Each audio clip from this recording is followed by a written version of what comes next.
Dukes of Weebdom! Dukes of Weebdom! Episode 96. What's up, Nerevar? Not much, Nerevar. This shit's funny. Skyrim mods. Pulling you back into Skyrim, potentially. Because you don't have enough games you're juggling. Ain't that the truth? My schedule's wide open again. Mine's about to get worse. I have defeated Dynasty Warriors Origins. Nice. I was a little surprised that you said it ended in Chibi. Yeah. Feels like early. Yeah, so you I think it was Act 3 or Chapter 3, Chapter 2 or whatever, you have to choose between the three factions. So I was like, well, obviously I'm going to choose Wu, like I said last time. I didn't realize how many people and how horribly it goes for Wu at the beginning. How many people die. I mean, Sun Jian dies. And Sensei takes over and unifies everybody. Really starts going on the thing. And then he dies. And then Sun Quan takes over. And he's just like so not self-confident. Like at all. But he still like rises to the challenge or whatever.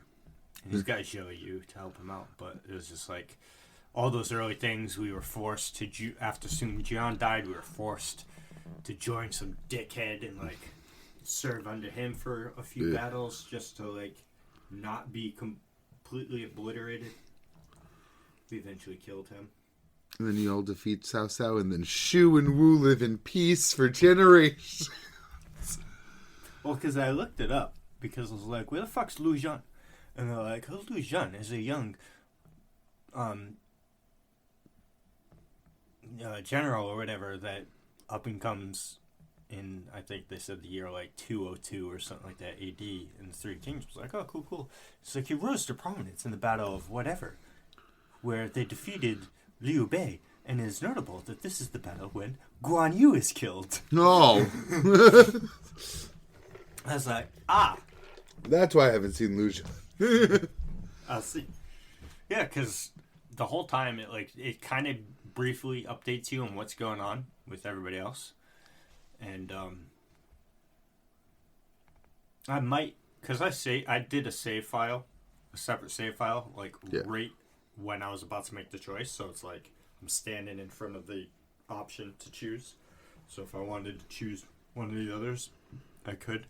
There's an episode replay that you can do after the game and go back, but then it's, you know what I mean? It's just you're sitting in a menu going, selecting. It's stuff. not like there's 100 characters to play. Well, that too, yeah. Yeah. So I might go through because, like, if you choose Liu Bei's side, I saw that at one point they said that they fight. They're the ones that take out Lu Bu and fight him and shit. So I was like, oh, that sounds cool. And Dao Chan's there, and she kind of plays a big role with your character. Because there is a story that's revolved around your character that's separate from the Three Kingdoms stuff that's going on. And she's kind of involved pretty heavily in Chapter 1 and 2. And, but then you go to assassinate Dong Zhuo. She gets kidnapped, and that's when she decides to join him and Lu Bu. But then Dong Zhuo she manipulates Lu Bu to kill Dong Zhuo. But then you just don't see her anymore. And I'm like, oh, but if you see Lu Bu, again with the Shu storyline, then your character would potentially meet Dao Chan again and close that story out. So I'm interested in maybe doing that, but... And because Shu's the best. It's really not, though. Wu's the best. It's Wu. Shu. It's objectively Wu. No, it's objectively Shu. It's objectively Wu. We won the fucking war. And we have Sun Tzu. I don't know that one. The Art of War. Oh, yeah. That guy, yeah. Sun Tzu family. Oh, shit. His name's Sun Tzu. Yeah. It's a good game. Hellbear, you can just buy it from a shop after you beat the game. It's kind of lame. Kind of, yeah. It's ridiculously overpowered, though. I bet. I loaded up, and it just so happened to be, I guess, the match it was. I was like, what do I want to, like, I just wanted to replay a map, whatever. So I'm just, like, scrolling through. It's like the beginning things, because when you scroll through the episode select or battle select thing, the menu, all the cutscenes are in there, too. So it's like a battle every, like, 12 cutscenes. Oh, my because God. It's, like, they might, when you're watching a cutscene, there's like stages that you can skip, so you'll have this conversation, but then You go over to this person. You don't walk there, but the cutscene just transitions. So there's like 12 different cutscene options in between battles. I'm sure I've even said it on here before. I hate when games give you weapons when you finish everything. Yeah, big time. Should be like right before the last battle. Yeah, but so I just happened to choose the battle where I had my previous highest kill count, and I beat it. Because at the end, it gives you your accolades.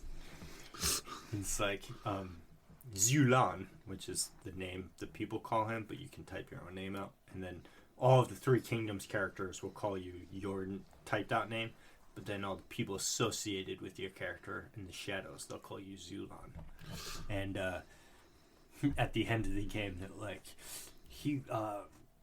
you can choose to be a general or fight in the shadows to support your group at the very end.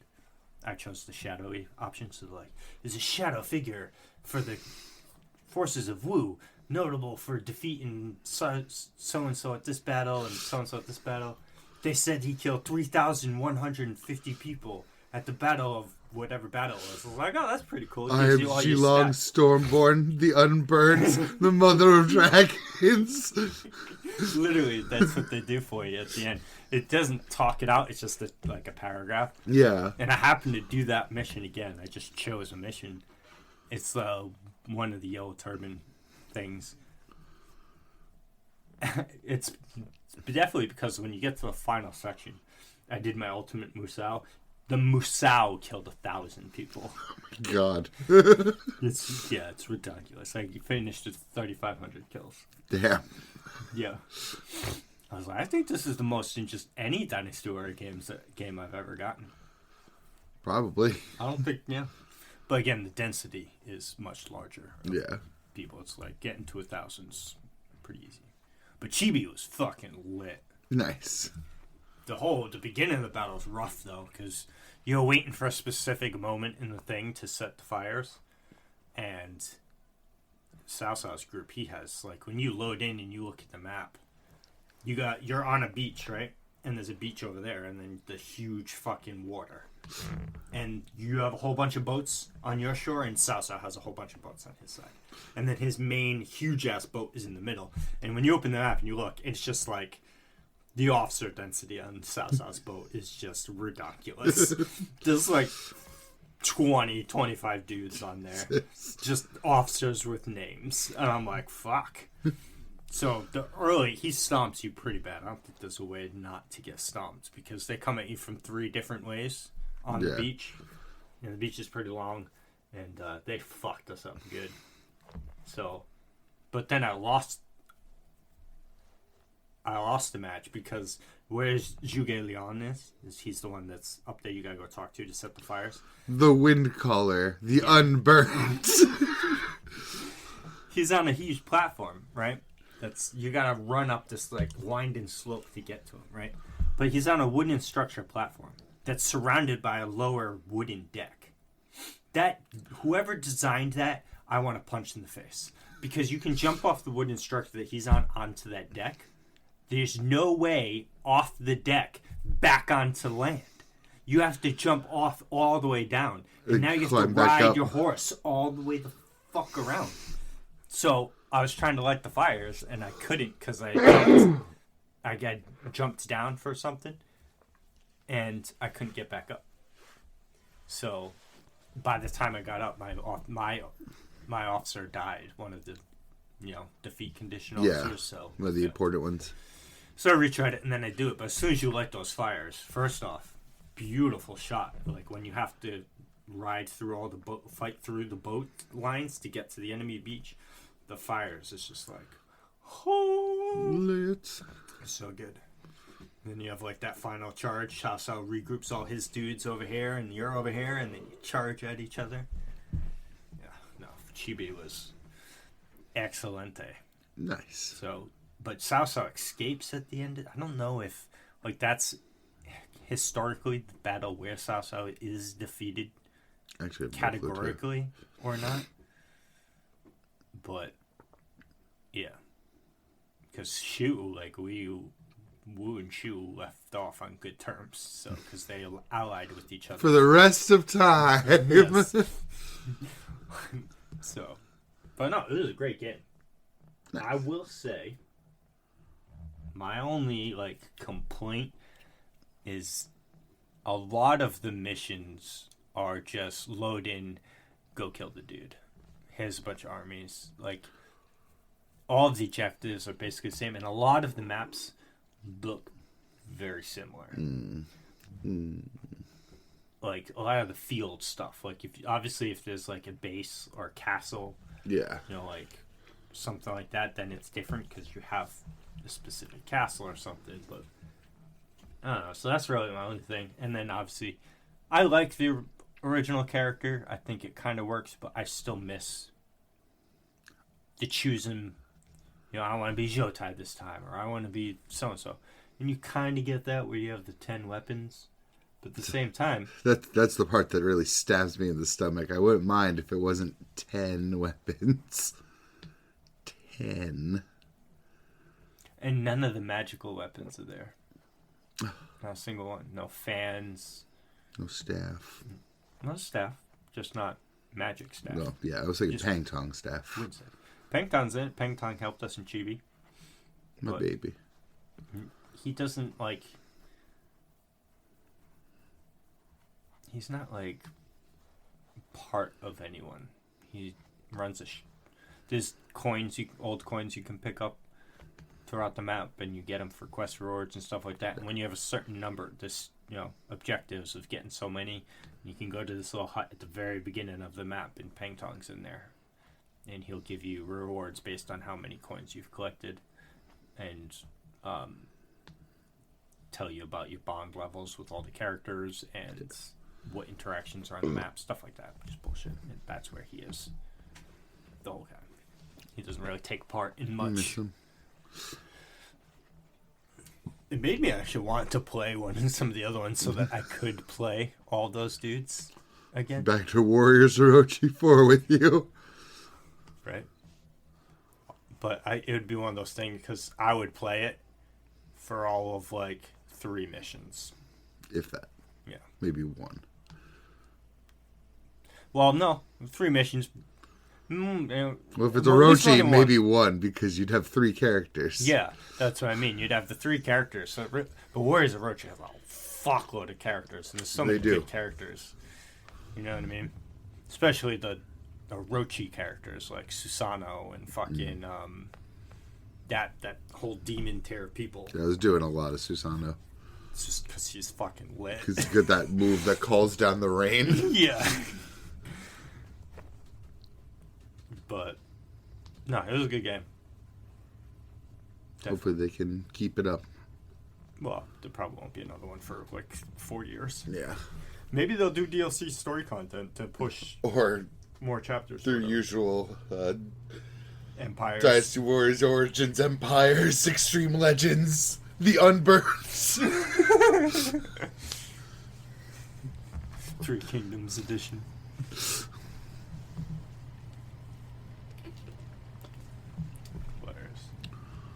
Rule of the first men in the Andals. Oh shit. So now I have to find something, because what's today? Today is the 29th of January. Marvel Rivals. So I got 30 days until Wilds. Yeah, my mouth wants to say Path of Exile, but again, it'll be free on full release and have more content than it is now.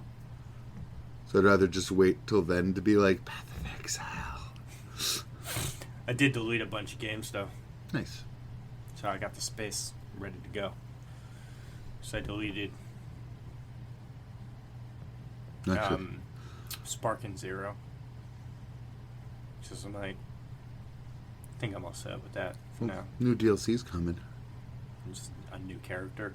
Well, like 12 new Oh, characters. Ooh. All of the Sparking Hero and superhero You Gohan characters. movies? Yeah. I thought that some of those were already... No.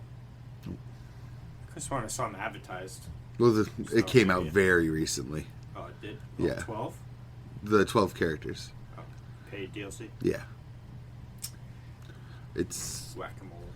the two androids that are like the only ones I'm excited for, first of all. Gamma and Beta, I want to say they are. Mm-hmm. So it's those two androids. Nerd Gohan, which is literally just him, like in his study clothes and shit. And then actual fighting Gohan with the Super Saiyan version, and then Beast Mode Gohan, the silver-haired one that's way too big. That's just cheap because there's already multiple. There's. I know. Well, no. Is there no? Well, because there's future Gohan, which is adult Gohan. But is there I don't think normal there's adult any Gohan? super version of Gohan until Because this. there's just Mystic Form Gohan, then adult, right? He doesn't Yeah. have a Super Saiyan 1 or 2. Yeah, I don't think they Great gave him an Saiyan update doesn't for the count. Tournament of Power either.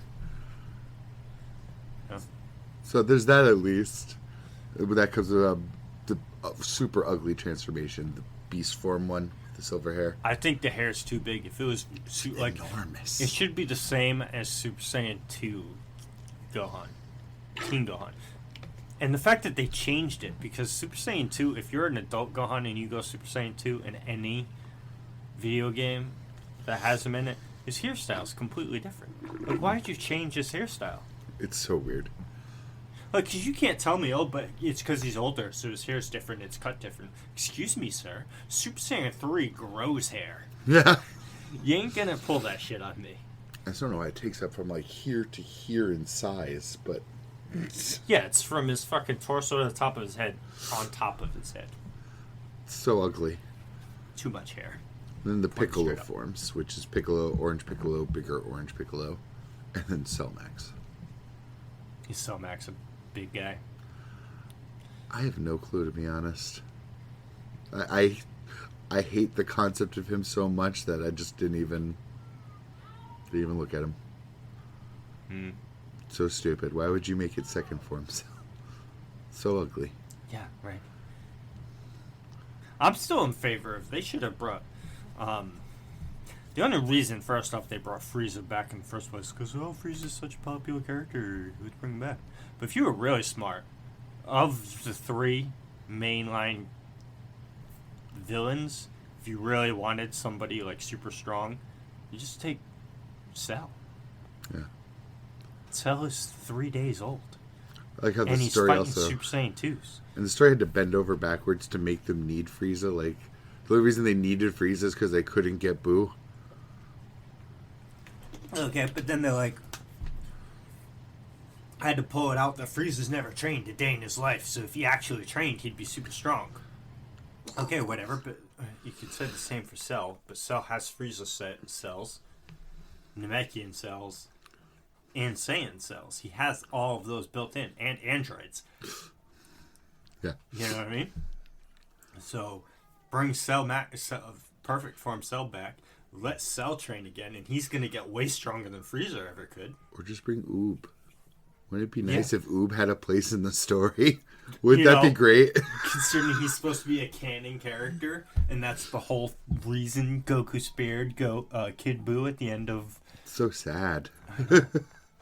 This is the chance, because they're like, oh, GT's not canon. Okay, make Oob canon, because he is canon, because he's at the end of Dragon Ball Z. Goku meets Oob. Yeah. That's how Dragon Ball Z ends, him fighting Oob at the World Tournament. Yeah, have a nice It's a little happy match. Like, Majub is fucking fire! It's like the second best thing to come out of GT. I can't believe they made GT non-canon. And then Toriyama's like, before he died, because he came up with the concept before he died, he's like, what if we make a series where they're all children? Oh yeah, Daima.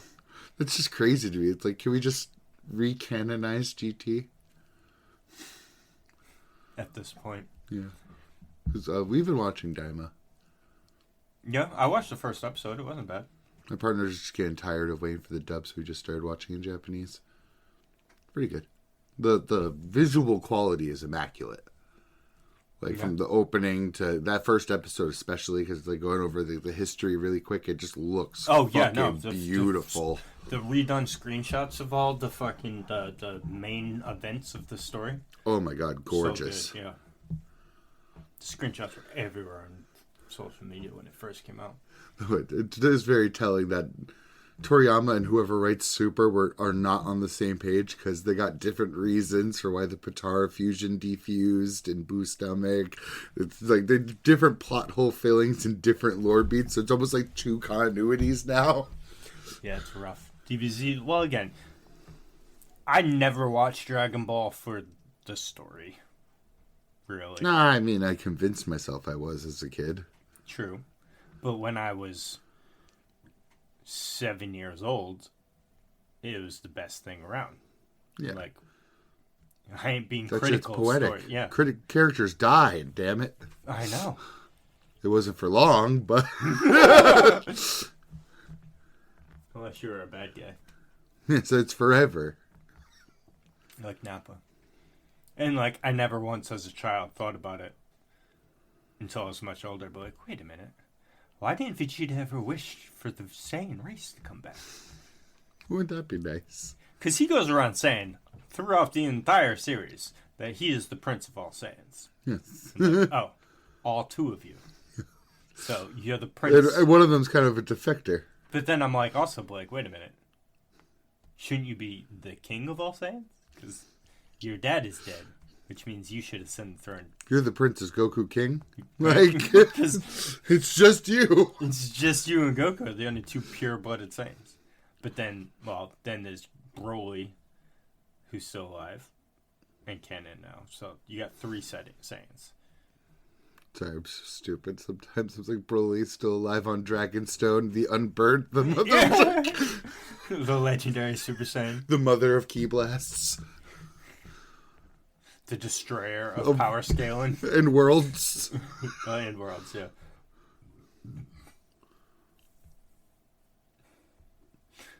That's one thing Dragon Ball does really bad, is power scaling. Mm-hmm. Just the fact that I love Broly so much, but the dude had very strong latent power, and he was stuck on a planet for his entire life fighting giant worms. And I get you want to make him the Super Saiyan, but the legendary Super Saiyan form should be maybe as strong as Super Saiyan 2. Blue and God form should fucking wreck Broly. Sorry, my brain goes into the original movies more than Super. Oh yeah, because in the original movies, he wrecks Super Saiyans because none of them go Super Saiyan 2 in that movie. It's all Super Saiyans. Then they start going blue and shit. And like, yeah, let's keep doing this. And then fuse. Yeah. And he holds his own against Gogeta for a solid 3 minutes before Gogeta's like, you know, I'm just going to take this more seriously now. But still, he's like, they're going hard at each other. You know what I mean? Gogeta's not like pulling punches that hard. Or the fact that it pushed them to fuse at all in the first place. So, like, Jiren didn't there's no Ultra Instinct in the Broly movie. Yeah, but still. Which there should be. Because it takes place after the Tournament of Power. True. And Goku mastered Ultra Instinct during the Tournament of Power. So he should totes be able to use it. Did they put Broly in the superhero movie for no reason? Like, you're not actually going to follow up with Broly and give him more content in any series format. Yeah, I know. Right, because that's going to be the problem. Kind of just like a cock tease. Because, yeah, he's there at the beginning of the movie, showing that he's with Goku and them in training. Yeah. But I know the next arc in the manga, and Broly's not... I no don't way know he's in it. But then it's like, okay, so if Broly's strong enough to fight Goku, Vegeta, and Frieza, all at their high-level strengths minus Ultra Instinct, post Tournament of Power, means dude's throwing hands with Jiren, too. Yeah. But then watch, next time there's any level of power, Broly's just going to get smacked around. Or not show up. Because, again, he's like almost like a movie-only character. Yeah. It's going to be the Chad effect. Brutal. Super brutal. Yeah. I'd rather him not show up. Same. Don't do that to my boy. Fuck.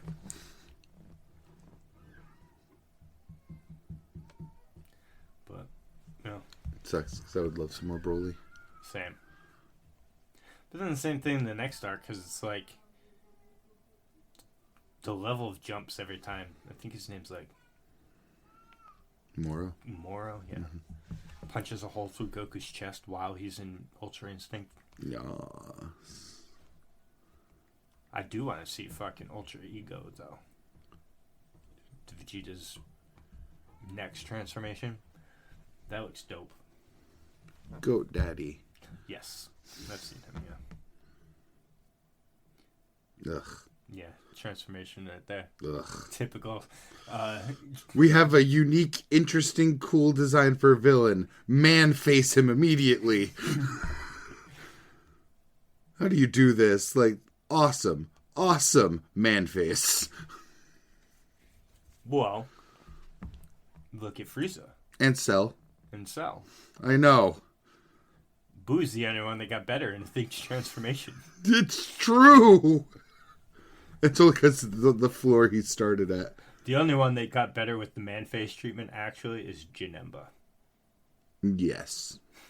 What an incredible difference. Like, oh, so cool. Dude, that movie, I want to watch that again. But this still, like, the screenshots from the Janemba movie. When did that movie come out? Had to have been. Oh, so long ago, because I was in the Boo arc. Yeah, so I'm going to say it's actually probably in the 90s. I don't remember the name of that movie. Is it Janemba?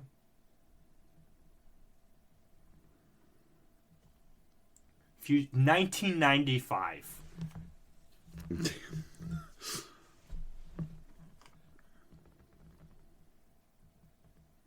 Bro, Dragon Ball Z just hit different than, like, what other anime in 95 looks this fucking good? I know. Even anime movies. Which that is. Yes, yes.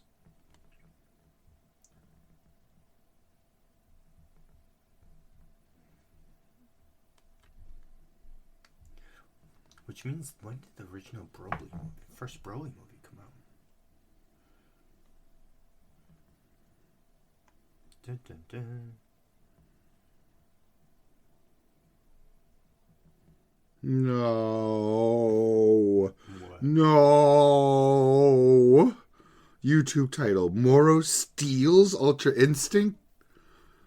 He's stealing our Bankais, not stealing our Bankais. How do you steal a transformation? Well, how do you... the Ultra Instinct isn't even a transformation, really. It's instincts. Yeah, it's literally just like built up muscle memory, really. Oh. Bro, the first Broly movie was 1993. Hey. Makes a little bit more sense because the soundtrack is by Pantera. It's fucking awesome. Yeah, you don't remember that's fucking Pantera's fucking songs are in that fucking movie. That would have been a perfect movie for Walker to be in, not gonna lie. It's like, should be Broly's theme song. So I guess that's really just all of the budget of anime just went to Dragon Ball that year, that time. Probably.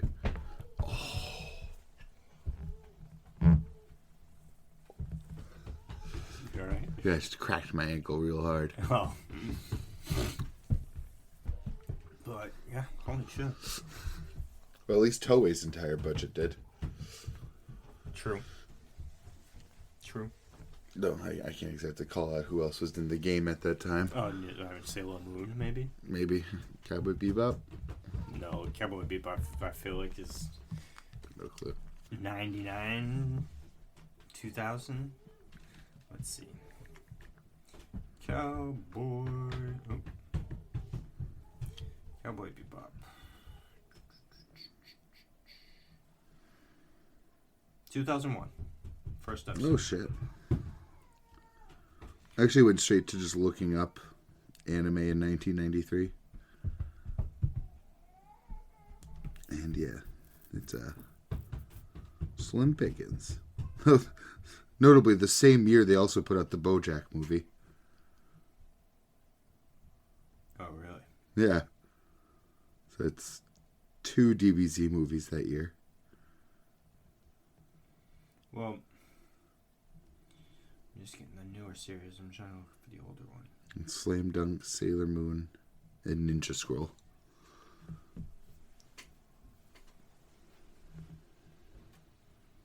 No, stop it.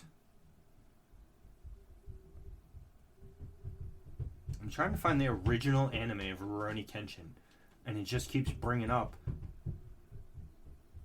the fucking new one from 2023. I don't give a fuck about that one. Okay, so 94 to 99 was the original, so it's somewhere around the same time. Rurouni Kenshin. Yu Yu Hakusho was around the same time. I don't know what else would be in there.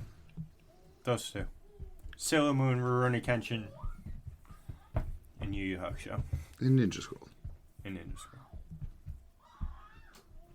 Yo, Ninja Gaiden out of fucking nowhere. Out of left field. Did you see that? Yeah. I didn't watch any of the any like videos on it. I just saw like a little thing about it when it was announced. No, I watched a full video about it, and I was like, because I didn't know what it was when I clicked on it. I was like, oh, what's this? I was like, oh, this is a cool game. And I'm watching. I was like, this kind of looks like it'd be cool. It kind of looks like a Ninja Gaiden game, but that's not Ryu Hayabusa. And then they're like, Ninja Gaiden, whatever it's called. I don't know the new one. I was like, oh shit, it's Ninja Gaiden. It's just the new ninja. But then Ryu Hayabusa jumps in. And then you're playing as him. So I'm like, oh shit, there's 2 ninjas. And not only that, they announced A new one. the new one, but then they're like, oh yeah, by the way, here's a remake of one of our old ones. That's the one I was talking about. That's the one I saw. The Black 2. Yeah. That was in the same fucking video that I saw. But then I'm like, then the next day I was seeing screenshots of comparisons of the old versus the original versus the remake. Yeah. And I'm like, is this game out already? Yeah. Is it? Yeah. So it just dropped. Yeah, Asmon's already has a video playing it. I think he's already quit. Yeah, because those games are hard, They're aren't they? super hard. And when I watched that little bit of gameplay of it, I could see it being really hard. One of those games that has one difficulty setting? I Dark Souls? don't know. Probably. It looks like it. But you got to be on your shit. The Devil May Cry levels, hard mode Devil May Cry levels of constant inputs. Wow. Yeah. It looked, when you're doing it right though, that video looked so aesthetically pleasing.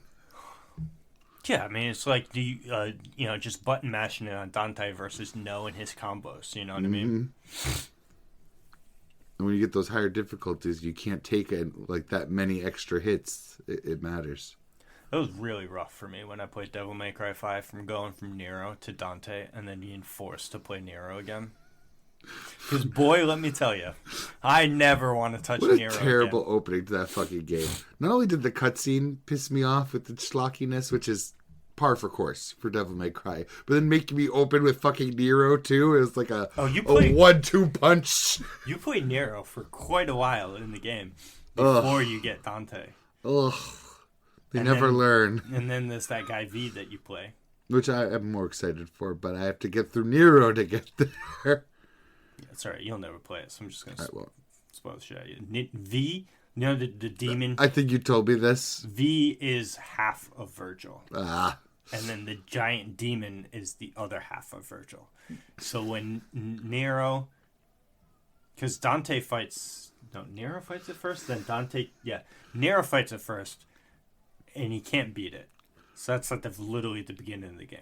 God, Then you fight through it, you find Dante, and then as Nero and Dante, you kind of racing to fight the demon again. So Nero gets there first, he fights it, he can't beat it again. Dante comes in and he does beat the demon. But then V comes in. V controls animals. Pretty cool. They're like shadow animals. But then he comes over to do the final thing, kill it with his cane. And when he does that, they fuse and fucking Virgil pops up. He's like, yo, bitch. I love and hate DMC3 so much because it's my favorite in the series, but god damn it, ever since then, Virgil's like the entire plot of every single game. Yeah. They can't escape it. Even when they reboot the series, he's still the entire fucking plot. It's funny because then he goes away and then Dante follows him and he gets there. Then they go to fight. He's like, yo, bitch, Nero's your son. Virgil's like, I know. They said it should just be like a Final Fantasy 15-esque boys road trip. Just have Virgil from the start at this point. Well, he joined the gang. Yeah, I figure. They make up.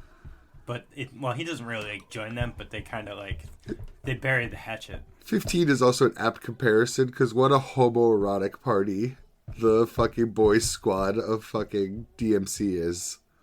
Besides, obviously, Dante and Virgil specifically, but just general vibes. You can still say that because Dante and Virgil is just like both of their unwillingness to admit that they love their brother. It's true. It's true. There's some repression there that they could get out. 100% is.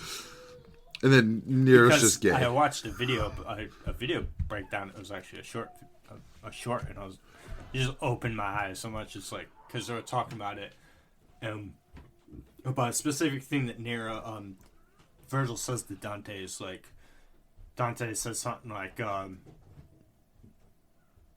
I'm one up now, and Virgil's like, what are you talking about? We're even now.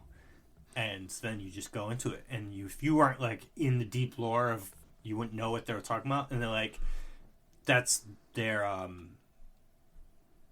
victory count over each other through the entire series. So he breaks it down. It's like they fought here. Virgil wins, and then they fight here, and Dante wins, and then they fight here, and it's a draw, and then they fight here, and Dante wins, and Virgil wins. So they are even at the time of this. And then it goes into like stuff about Virgil, and it's like technically in every game, Virgil saves Dante or does something that saves Dante, and he's like, it's all just about Virgil just actually loving his brother. But then they're like, also you gotta remember that Virgil was captured, I guess, by somebody and tortured for like, I believe it, 50 years and tormented. So because when you start to piece together Virgil's story throughout the DMC5 with V, you see him. He comes and meets Nero in a garage. You're like, who's this old dude? He can't even stand. He's like on death's door, and then he does die, and from his death makes V and the demons, because that's Virgil, because he's fucked up. Because in every game he gets more and more fucked up physically by his own bad decisions. Until 5, I guess he just because it's either apart. 1 or 2 that he's just like full on demon form, like lost himself demon form, and this is the moment where I remembered 3 is actually a prequel. Mm-hmm. Yeah, and then we don't talk about 4 because you've played the first. Because Nero. Yeah, because Nero. Because having to play through Nero to get to Dante again. And I read comment sections and threads and stuff. People seem to like Nero, and I'm like, how? How can you play a Devil May Cry game? Damn you, game? Johnny Bosch. It's all you. Yeah, right. I'm like, how can you play a DMC game when Dante is a playable character in it and have any form of comparison between Dante and Nero and not always want to play Dante over Nero? How am I supposed Nero's combos are fucking ass. They are. How am I supposed to feel like one arm makes up the entire weight of style changing and weapon swapping? One arm. Yeah. Oh, and revving my sword. The world's least useful feature. Disgusting. You only get time to do that between pulls. Like, it's like fucking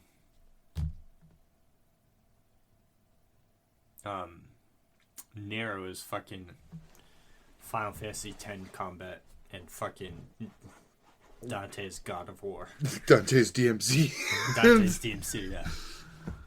It's like, no, it's just not incomparable. Dante's infinitely better and more enjoyable to play as, and if you say otherwise, you're just lying. You're just wrong. You're just wrong. fucking. I wish people liked the reboot more.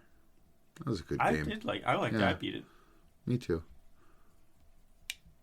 Some of the environments in that game were just really fucking good. Virgil was sick in that game too. Of course he was. Yeah, he's always so because he's fun. He's another one too. Because then it's like That's okay, the problem. now Everyone wants to play Virgil, so they can't just leave Virgil out for a game. No, because Virgil's combos again are also sick as fuck. Because I know you get his sword in 4 too. Not that I got there, because I literally quit 2 missions in every time I play 4. The Yamato. Yeah, you do get it eventually as Dante. I watched all the cutscenes. And then your combos with it are just Virgil. So you're playing Dante, but your combos are Virgil combos? I have no clue how it works. I just watched the cutscene where he gets it and then like cuts a building like a mile away. Sheaths that bitch up and walks away, and I'm like, ah, that's nice. I'll never get there. You get some cool weapons in there too. You get I think that's the game where you get a briefcase that has a machine gun attached. Yeah. But I'll never get there. How does he get all this cool evolutions and then you still have to play fucking Nero? Like, disgusting. You know what? Also, not to completely jump off, but in the same realm of video games, fucking the Xbox show, they showed like 4 games. yes. The Expedition 33 looks lit. But Did not pay attention to it. I'm not getting an Xbox for that shit, so I won't be playing it. Me neither. I think it said PC too, though, so like, I mean, it's a turn-based game. It's a turn-based RPG. A Western turn-based RPG. Yeah, I didn't. It's a JRPG made in the West, so people think I was watching Asmon's video game, so they're all calling it a WRPG. Everyone was laughing about it. Should be a USA RPG. No, it looks actually really good. Nice. The other 3 was just like they're not really for me. So. Well, one of them was Ninja Gaiden, wasn't it? I think that was the Xbox showcase. Well, because he made a video of Xbox dropping like four studio. It was like an Xbox release video. 4 studios, 4 games. And I don't. Maybe Ninja Gaiden was in that one too. But I don't. It was. I could be mistaken. I think it might have been actually. Now that I think about it. Because there wasn't much right there. It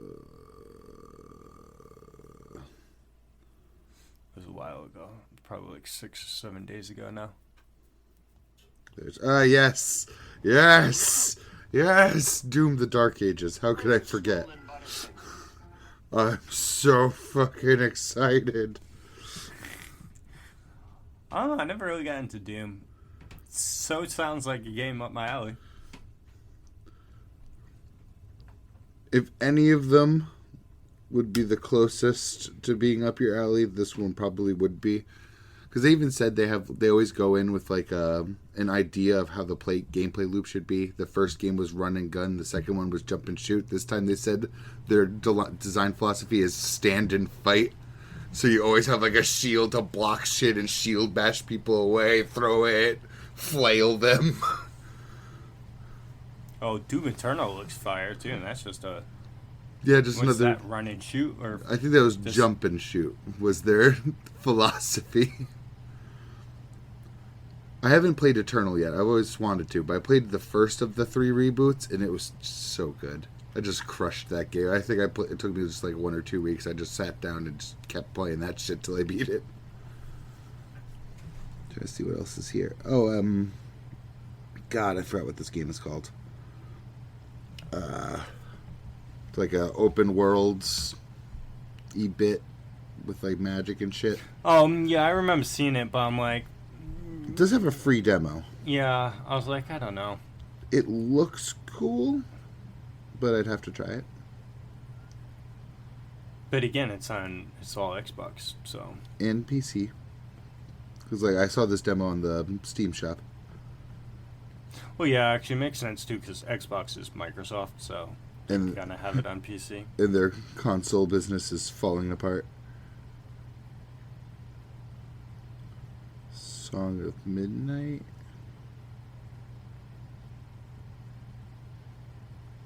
Oh. Or is this is still the same fucking game? Let me see. I guess that's the problem with having a fucking show with like 4 games in it. No, that's the WRPG. Oh, cool.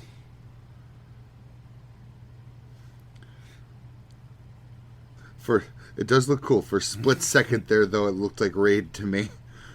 I've never played Raid, so... Don't ever look at it, so that moment will never happen to you. I will do my best. It does look good, though. Yeah, it looks pretty cool. Yeah, you're way too far in the video now for fucking... I definitely wasn't paying attention this far in. And then Doom Dark Ages came on. I probably paused it, sat my butt down, and watched. Yeah, see, you're too far in for Ninja Gaiden to play now. Oh, no, it was way towards the beginning. It was in the beginning? Yeah. Oh, okay. Okay, yeah, so it was part of that showcase or whatever. Yep. Let's see what else was there, though. So I'm like, I feel like I watched this whole thing. The whole end was Doom. Actually, I have no clue when that comes out. This is what reminded me it even existed. But at least I'll get a small taste or reprieve. May. Oh, on Tuesday. Hey, at least that's like pretty far away from Monster Hunter. Like a good amount of time after Monster Hunter comes out. 3 months. Yeah, because the next beta for Monster Hunter is, I'm pretty sure, on the 7th, which is Tuesday. Nice, I actually might want to touch that this time. Everything that was in the first demo, plus Jib servers. Nice. So you'll have the... The thing is, I don't want to, like, learn any of the monster things, but I do want to learn how my weapons feel.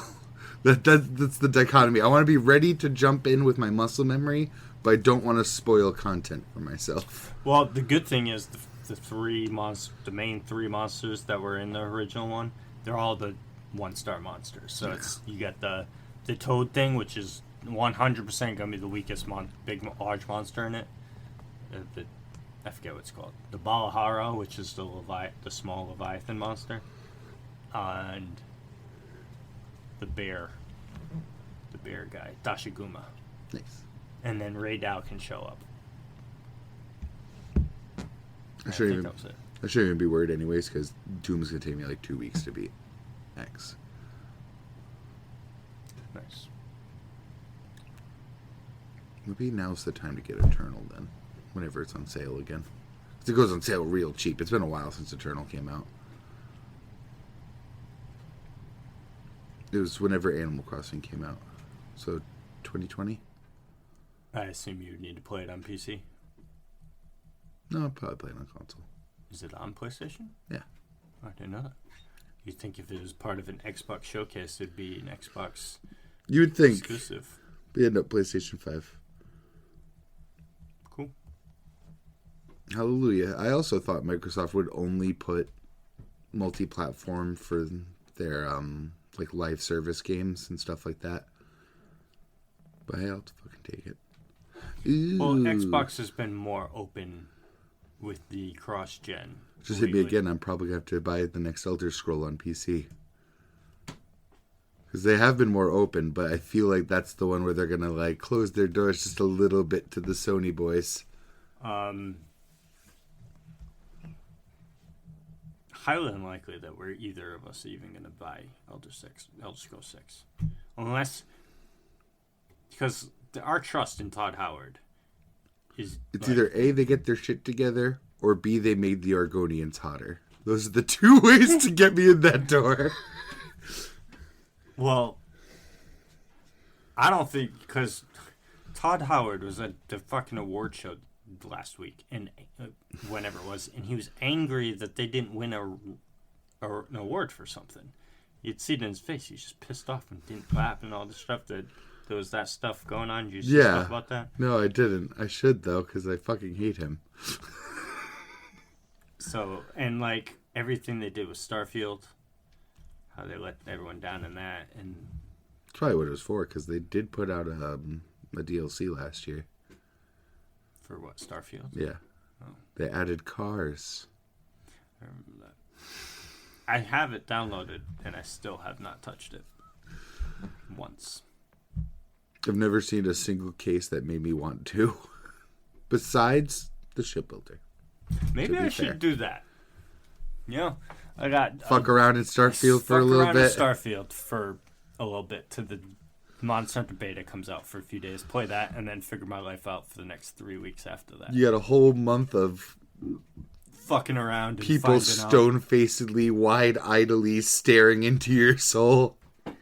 I find it hard to believe that I will play Starfield for the entire month of February. I also doubt it. But I also, I think by the time you're done with 1 week, you'll be like, man, maybe I should play Marvel Rivals. Well, I bought the RTS game, too. The two Cossacks. of them. Two of them, right? I bought... Yeah, you bought 1 and 3? Well, yeah. So maybe I'll check those out. I still have 1 in my cart right now.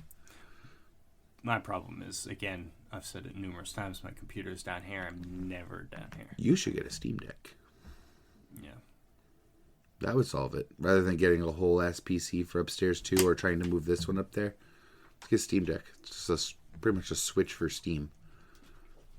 That functions as a full computer too. You can put normal computer apps onto a Steam Deck.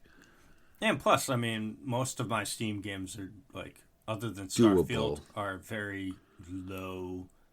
I have Final Fantasy VI. I have Age of Empires. Cossacks now. Cossacks 1 and 2. And some stupid other small indie game. You know what I mean? I don't have... The only AAA quotations game I have is Starfield. So I wouldn't have to worry about... The only thing you have to worry about... power or whatever. Processing and controls are two things you have to worry about when thinking about what games to get on a Steam Deck. It's some games will just have too many controls. What do you use with the Steam Deck? Just itself. It's again, it's literally like a Switch, but for your Steam collection. Oh, I see. So it's like a whole ass handheld that you can play Steam games on, and others. Because again, it's instead of just being like Nintendo, where it's all software just made to use Nintendo products, you can run Windows on it. Oh God, I have no clue. What an excellent question. Letters, symbols. Let me get in on here. D-pad's a D-pad. Letters. Oh God. Those are letters. What are they? What position? A, B, X, Y. Looks like the Nintendo setup. Though I feel like I switch up which buttons are which for Nintendo all the fucking time. Let me see. 1 second. B's on top. I think I'm on the shopping section on accident when I wanted images. Yeah, I absolutely did that.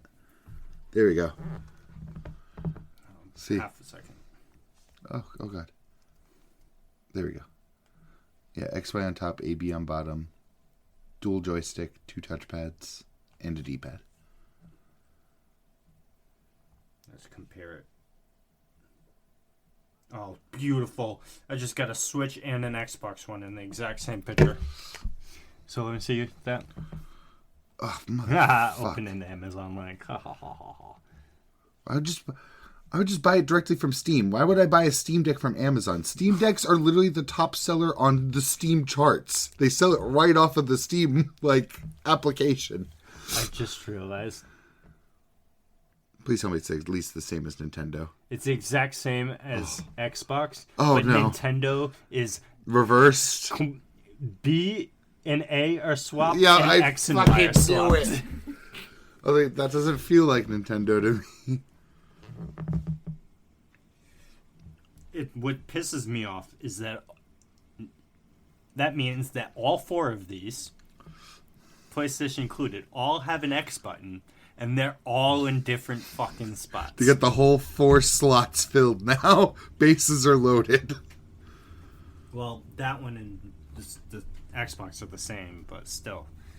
Fucking gross. And don't get me wrong, this isn't exactly affordable either, but it's more affordable than a nice PC. And, again, the best selling point for you probably would be it's way more spacious than any of those other things. I don't know if I like that the joysticks are so fucking high. Me either. I was also thinking that, especially with the left joystick being that high. Because I can kind of get like your right joystick being closer to your face buttons, but I the assume left that's one. a touchpad beneath it. Yes, and there's one on each side. It looks like it, yeah. That's another weird one. The D-pad, because the joystick's so high, the D-pad's right next to it. Which that one I would just have to feel out to see if I like that. How much are they? That's the kicker. It's $500. Yeah, it sure is. The Switch 2 Depending will on be size. cheaper than that, I think. Yeah, but also probably be less powerful. Just saying. Not that I buy based on fucking stats. True. I hope the Switch is more powerful so that the fucking Nintendo catalog can do more with what the hardware they're working with. I would also love if it would be like the first Nintendo handheld in ages I can play without needing a goddamn SD card for my memory. That'd also be nice. Because those things are limited. Very limited. My wife just bought one. I think what'd you buy? 250 gigabyte Nice. one for our Switch because my son's starting to play a Switch. Double nice. Well, kind of. Uh-oh. See, because we always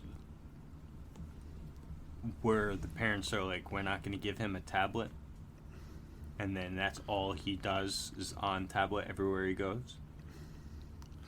But And now it's a giant interactable tablet in a way. And he plays the newest Zelda game, the one when you play as Zelda. Oh, that game looks fun. I'm not going to lie. The one where you can like conjure objects and shit. Yeah, he's beaten the final boss by 100% by himself like 6 times. Nice. But the problem is he wants to play the game multiple times, and he gets stuck with some of the puzzles in the game. And that looks like a puzzle-heavy game. It is. And so he's always asking for help with that. But then if he can't beat something, he gets mad, like very mad, and like, you need to relax. But then also he'll get like, there's some kind of rock monster, I guess, in it that he always wants to fight, but he doesn't understand that's like, or he just thinks he can just load in, okay, Rock now. I want to go fight the rock monster now. And my wife's like, you got to do, like, it's a new game. You got to do, like, 17 quests to get there. And he's like, I want to do it right now. And, you know, so he gets mad at certain stuff. Like, I think he did it today. I think the final boss is called Null or whatever. And he was talking about him today. Or my wife's like, oh, let me know when Null shows up or whatever. So, oh shit, he's doing the final boss again. Damn. And he's played a few Sonic games because we've downloaded like 4 Sonic demos. So all he does is just play the demos of like a few Sonic games. Nice. That's a good start for a kid, nice and simple.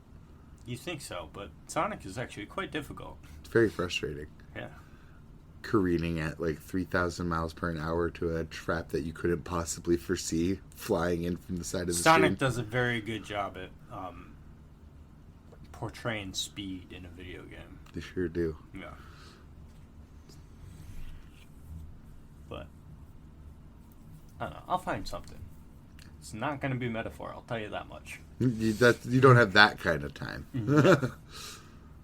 Nor that kind of patience right now, because like I said, I just finished Persona 3.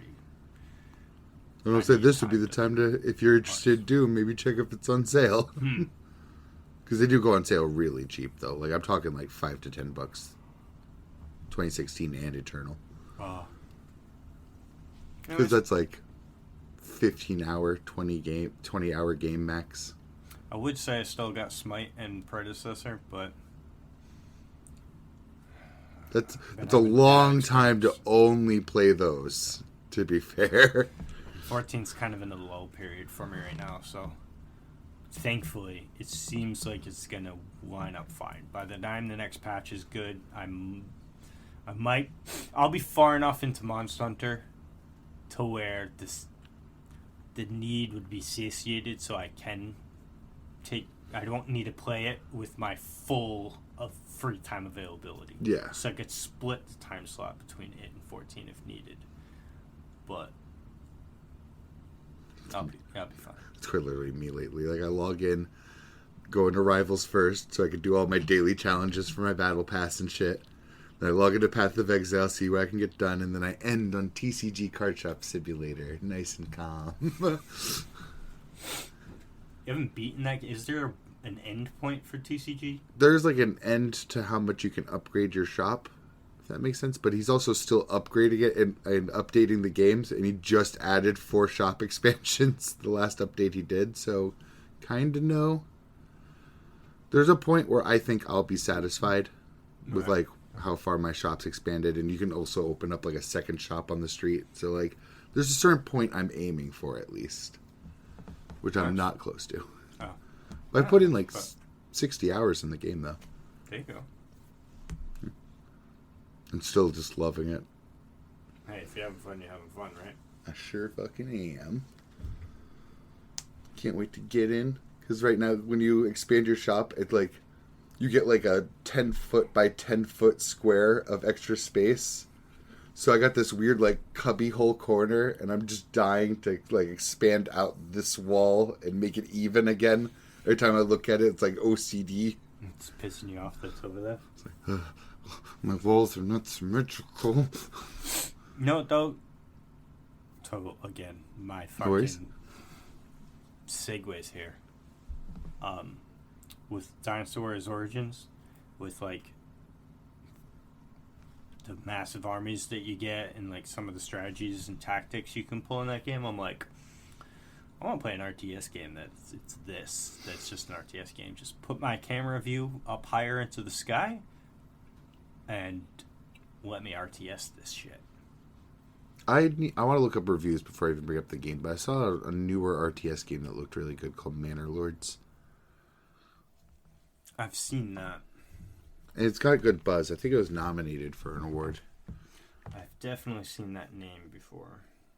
No reason I got Age of Empires instead of it was A, nostalgia, and B, PvP. Because Manor Lords doesn't have PvP. Oh, there's a 45-minute video. Is there a fucking... Oh, nope. I see like armies like this kind of, and I'm kind of thinking that way. Yeah, I mean, it's definitely...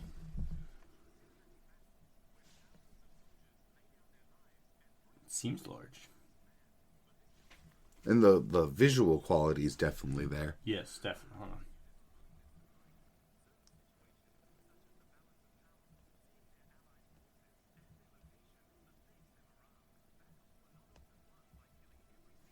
on. People are flaming, so I'm not listening to whatever this is saying. But everyone's like, you just explained the mechanics that Total War has been using for decades. Total War has taught me lessons more times than I'd like to admit. The large armies facing an enemy that a cannonball bounces just the right angle and took out my general way in the back. All my men saw this and put up their very little resistance before breaking. Every Total War game from the 2000s.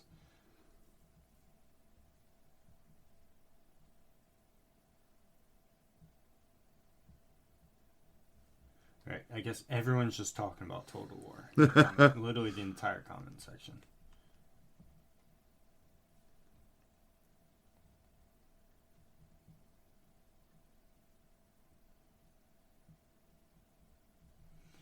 I don't know. I'll look more into it and see. Because I just downloaded 2 RTS games, so I gotta try those before I try fucking... I do like this part, though, that I see that there seems to be a town builder. Mm-hmm. And... I don't know if I just haven't gotten far enough in Age of Empires, but it's just not there in Age of Empires. Because Age of Empires moves, so you'll start with the town, right? And you'll place some stuff to gather, like, food and shit, and build, like, your units deployment place. But then it's just, like, you're just building up a quick force, and you go send them out one time, they defeat the enemy, and then you move on to a new area, and you do it again, and then a new area. I kind of blame that I want to build a kingdom. I kind of blame that on them being a PvP game too. Like the game has to be set up in a way where you just can fight other people. Like you're not going to build your roads when you're fighting someone else. True, but I don't want to fight someone else. I know. That's why I'm like, this might be it for you. This might be the one. Because I also like that. I love city management games. I love management games in general. So if I could mix the combat with still making my own city, it'd be really nice. Yeah, because I want to build like everything. Like, I want to be able to customize, like, okay, this is the kind of castle you have. The castle has this tower and that tower, and then you have these buildings here and there, you know, strategically placed, and then you got to put, like, walls up and, like, maybe a moat and a gate. But then you can have people siege your town and, like, armies attacking you, and you got to defend and stuff like that. Completely agreed. I want an RTS like that. That also has, like, large army shit. Because, like, it doesn't need to be, I don't need to be commanding thousands of units. But it, you know, I go to attack somebody and I got, like, 12 dudes with me. And, like, this doesn't feel very army. The Age of Empires is. I remember I had, like, when I was playing the other week, I had, like, 3 different things making troops. I kept sending them all to one spot. So I could, like, gather my forces to send them all at once. I'm like, yeah, let's go over there. And it looks like 15 people. It's like, oh, come on. I just spent, like, 15 minutes building up this army. God damn it. Right. Lord of the Rings has a good, the War in the North 2. King in the North. Yeah. There's a good Lord of the Rings RTS game for Xbox 360. I have it upstairs. So skeptical because that's a console. An RTS on console sounds like a nightmare. Very well received. So a lot of people like it. Even the RTS community says, yeah, it's a solid game. It never seemed like it should be impossible to do, but somehow they failed to do it. Yeah, it's controls. It's always controls. It's really hard to accurately drag and highlight on console joysticks. Yeah. To, like, select multiple... Precisely pick the units you want. Yeah. Because it's also a pain in the ass when you're, like, you got your units being produced, but there's also peasants bringing, like, supplies back and forth, so you might send a peasant in your war force. So the only way I can see them doing it then is... like a time slow feature, so when you go to select units, it, like, stops... Which I would love. The gameplay quick, so then you can sit there and highlight. Because technically just selecting squares, because each unit is going to be in a square, right? So you just click one, and, like, say you hold R1 or L1 or something to select multiple then. And then you're like, okay, all these dudes over here, and then all these dudes over go there. This way. Because my thought would be, like, maybe have certain corresponding buttons to each class of soldier, but then sometimes you want to split your infantry. Yeah. Do actual tactics instead of just be like, okay, entire army charge at the front of the entire army. Random bullshit, go! Which, I mean, sometimes that's fun too. Yeah. No, it was... It's kind of how FTL works, the roguelite where you're doing ship versus ship. It lets you pause so you can give all your crewmates and, like, your technologies commands, and then you unpause and they'll actually carry out your commands. Oh, you know, it actually comes out a week before Monster Hunter. The Pirate Goro Majima game? Yeah. Pirate Yakuza. I got a week to play it. I might, actually. I will, actually, because I'm pre-ordering it for my partner. That and Kingdom Come, which comes out next week. Deliverance 2? February 4th. Maybe I get that instead. Yeah, right? I just saw another trailer for it that was slapping. I'll February send it to you. 4th? February 4th. Tuesday's... No, then... Hold on. I just looked. Tuesday's the 7th. So the 4th is, like, Sunday. Saturday. It's this Saturday. No, I'm in January. Damn Tuesday, it. February 4th. No! That's because I'm still in the month of January, because it's, 39th on here. So yeah. My dates are wrong. When is January? When is the 7th? Go to February. It's next Friday! No! Monster Hunter demo is on Friday, not Tuesday. So, yeah. And so it comes out on Tuesday, then. Yep. Which is I have to pre-order it tonight. I've been seeing a lot of videos of people playing Kingdom Come Deliverance. Like the first one? Yeah. I'm like, did it just come out on something new? They're just rejoicing. They're the return to Monster Hunter. It's return to Kingdom Come. Because I saw the trailer. When I saw the trailer, excuse me, the trailers for that, I was like, that's actually... It looks really good. It looks really good. And that's on PlayStation, right? Yeah. I was like, don't kill me.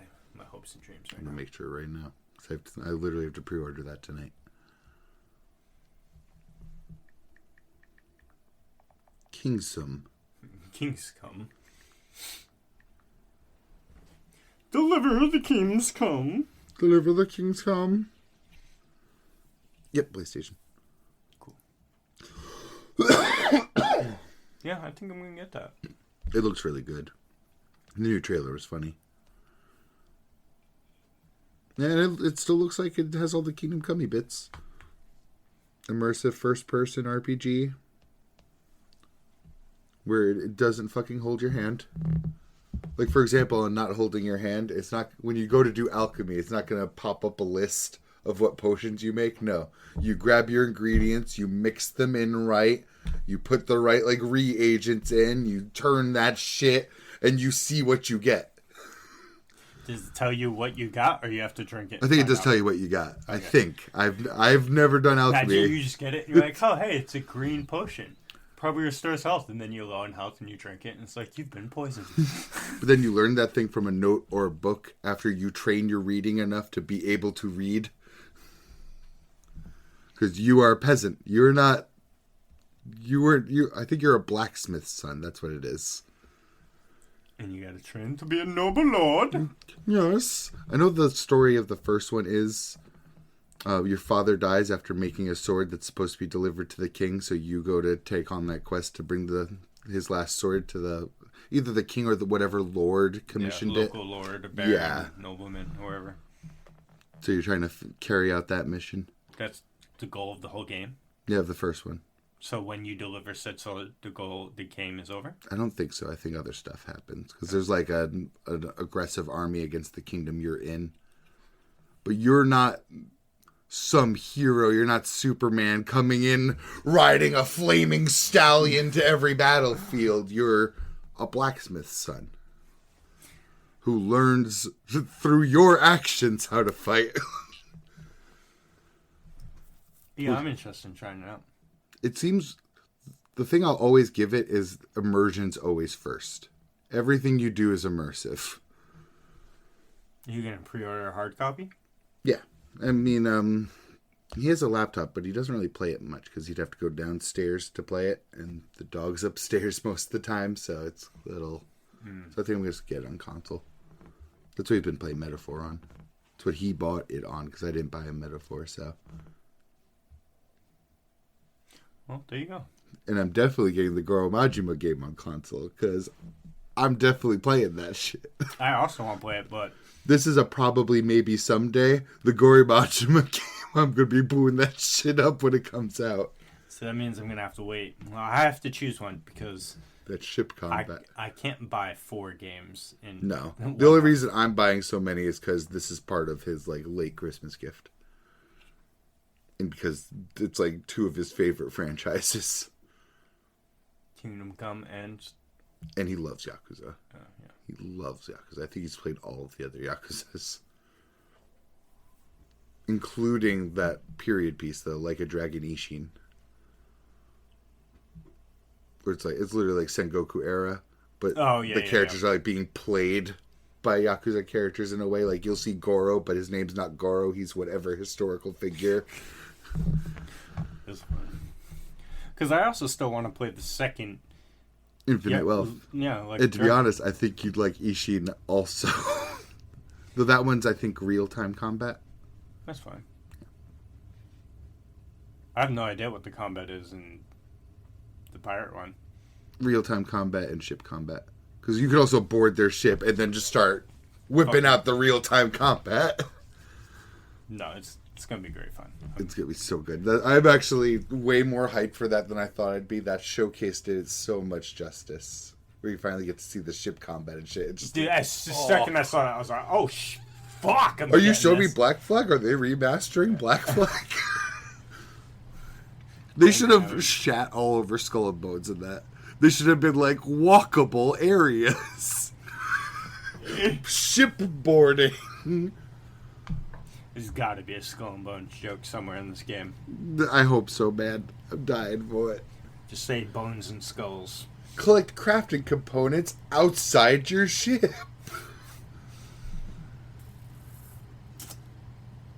No, I'm torn though because I want to try.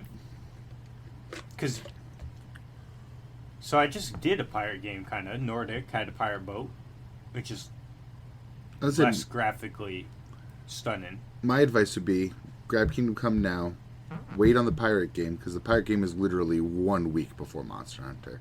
And you pick that up. If you don't finish it in that week, you're not touching that again until you're done with Monster Hunter. Well, the same with any Kingdom Come. I don't think I'll. But you have a month to play that at least. So I think I'll do that because the pirate Yakuza game is always gonna. What's the game actually called? I mean, it sounds even more absurd, but let me get the actual name. Well, Pirate Yakuza game is definitely a game I'm gonna get. So if I wait, I wait. Like a Dragon, Pirate Yakuza in Hawaii. Oh, so I can still say Pirate Yakuza. Yeah, we've pretty much been doing it. Yeah. Okay. So the Pirate Yakuza game, I'm definitely gonna get it. So, but I feel like if I put off Kingdom Come, I'll forget about Kingdom Come, and then it'll be so late down. Kind of like a Dragon. Yeah.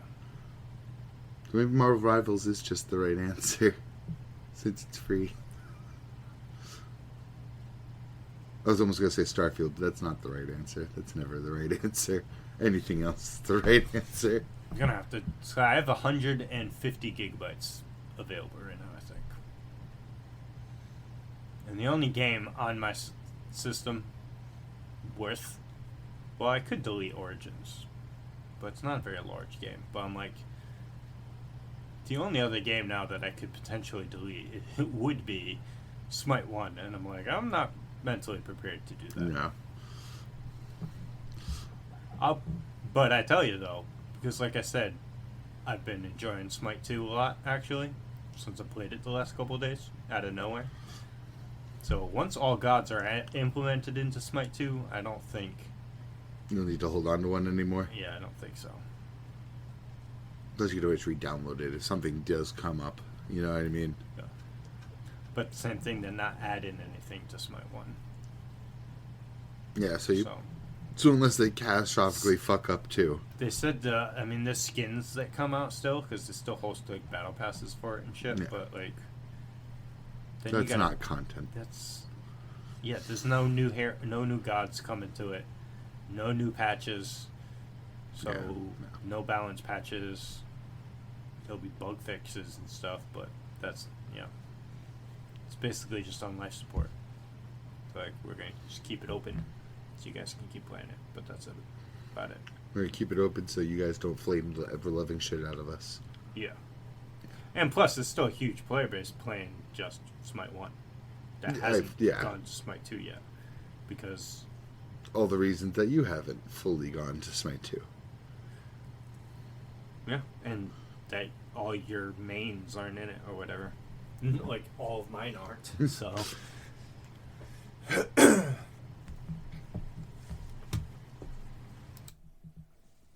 With all that jazz out of the way... onto some manga! We just can't win with these breaks, huh? I know. I finally booted it up today. I was like, oh god, I got so much reading to do. And I looked, I was like, oh. Not really, though. No Wild Strawberry, and ended an unexpected 1 month break. Big sad. Yes. I wonder why. Do you know why? Have you seen anything? No. I also didn't look it up, so. Me neither. I did notice Gokuraku guy still doesn't have a timer. I also noticed I looked today, but it wasn't as long ago as it seems. It was December 3rd, so we've technically only missed now 1 full month release. Because, who knows? It could come out in February still, but I did look it up. It's not canceled. Well, there's no article saying it's canceled. I guess the one right before it was October 31st, it says. So they skipped November. Kinda. It says October 3rd also. Huh. Big Sedge.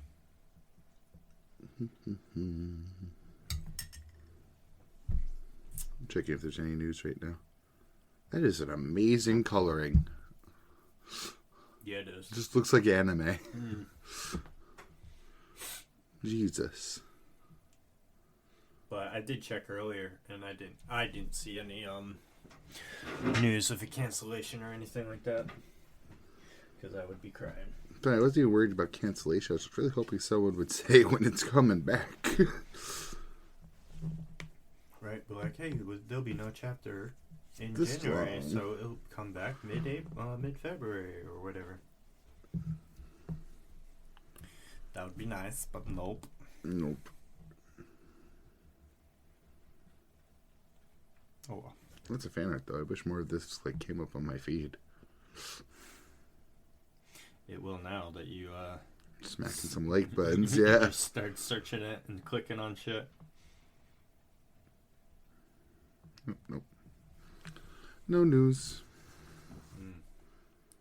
But with the things that did come out, No. that you did read, what tickled your fancy? Probably Kagurabachi. Yeah, it's a good chapter. It was like a normal like page count, but it was very dialogue intense. It felt long. Well, with the first section, seems that Chihiro's just got a buff. 'Cause Yeah. he's like, I have Sharingan eyes. Anything I see, I can learn quickly. Though I'm happy they didn't just say it like that. I know, yeah. I'm so glad. You're right, but I'm glad they didn't do like straight out do that. Yeah. Just being like, he's got great eyes. So, bit of a jump too, because they talk about it here at the beginning and then briefly in the last panel. But so he's gonna try and master this technique that only Samura and Urahara knew. He's gonna try and do it within the next 24 hours, so that he can protect this daughter girl and get stronger. It seems like she's gonna learn about her daddy. Yeah, seems that way. She seems to be a very what's the word I'm looking for? Strong-willed, maybe, person. She's No. like, listen, if there's stuff I'm not remembering, I want to fucking know about it. Because they're my memories. I love it touching Chihiro too. Mm-hmm. Like him getting it. I was like, oh, I understand. I wouldn't trade that time for anything, Paige. I love that it's they're inside the fishbowl. Big sad. But no, it was a good chapter. Yes. Do you think that, because obviously this is not going to go over smoothly, it's fucking Kagurabachi. Yeah. So Expectations out the window now. yeah, but do you think that within this 24 period, the Hishaku is going to sense that she's where she is? Do you think also Samura will as well? I don't know about some. I mean, the owl eye is still right there. They It's true. specifically showed it above this hotel they came to as well. Looked conveniently looking directly at said hotel as well. It's true. I was gonna assume that the Shaka would just have like an informant there. Like if this is like an under-seedy place to hide people, and they're the epitome of seedy organization, I feel like they'd at least Especially have they someone on even- their payroll there or something. They even mentioned literally as they got there, they're like, these establishments are quite rare, so it's not that good of a place to actually No, hide. they'll sweep through here eventually. Yeah, because it's like, there's only like 5 of these places in the city, so I mean, they only got to search 4 before they get here. If this could be the first one they search. Who knows? Yeah. So, I think that's more likely than Samara showing up. well, I think that's definitely going to happen, at least. That Eventually. Hishaku's there's going to be another confrontation between that, because he's not going to be like, I'm going to learn this new technique in 24 hours, just cuz. Just cuz. He's going to use it. Plus, we haven't seen what the 23 sword hours. guy's partner does yet. Yeah, the girl that just like got in the car accident and just laid on the ground the whole time. Like, you know what? It's cool. Are you alive? No. I'm just gonna hang out here. Fuck it.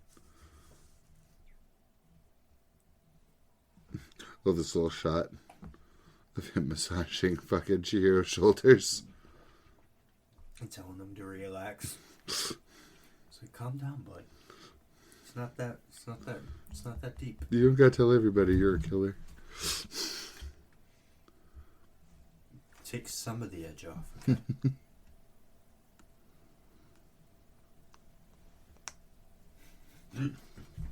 Hilarious. But yeah, I mean, kind of like heavy, but also at the same time, not too much. No. Just saying. Perfect. Chihiro's got a soft spot for kids. For people his own age. You know. Absolutely. Which is fine.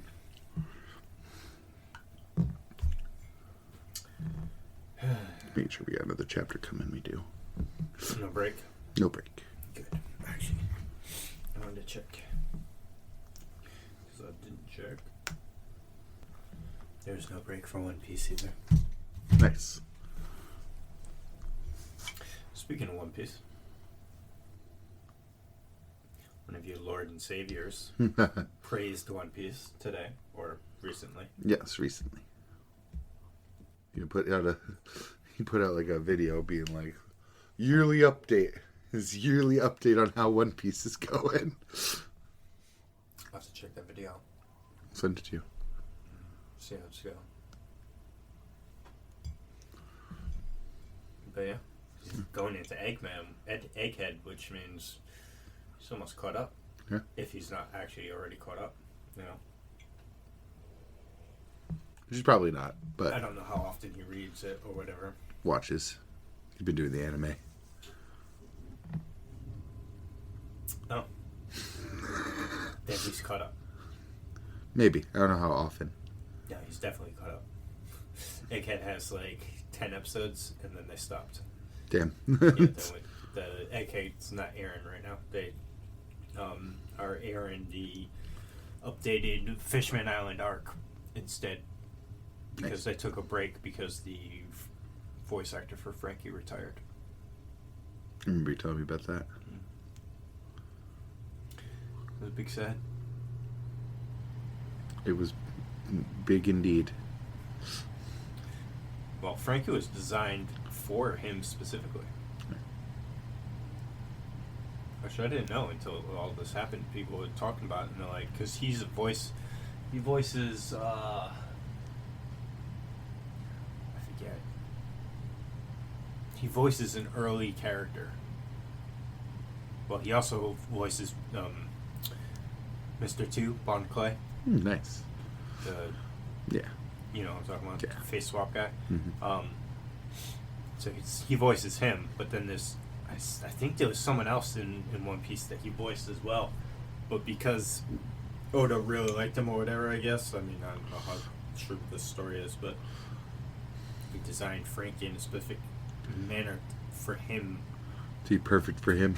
To be perfect for him to voice. Cute. But Frankie sucks. He does, but he doesn't.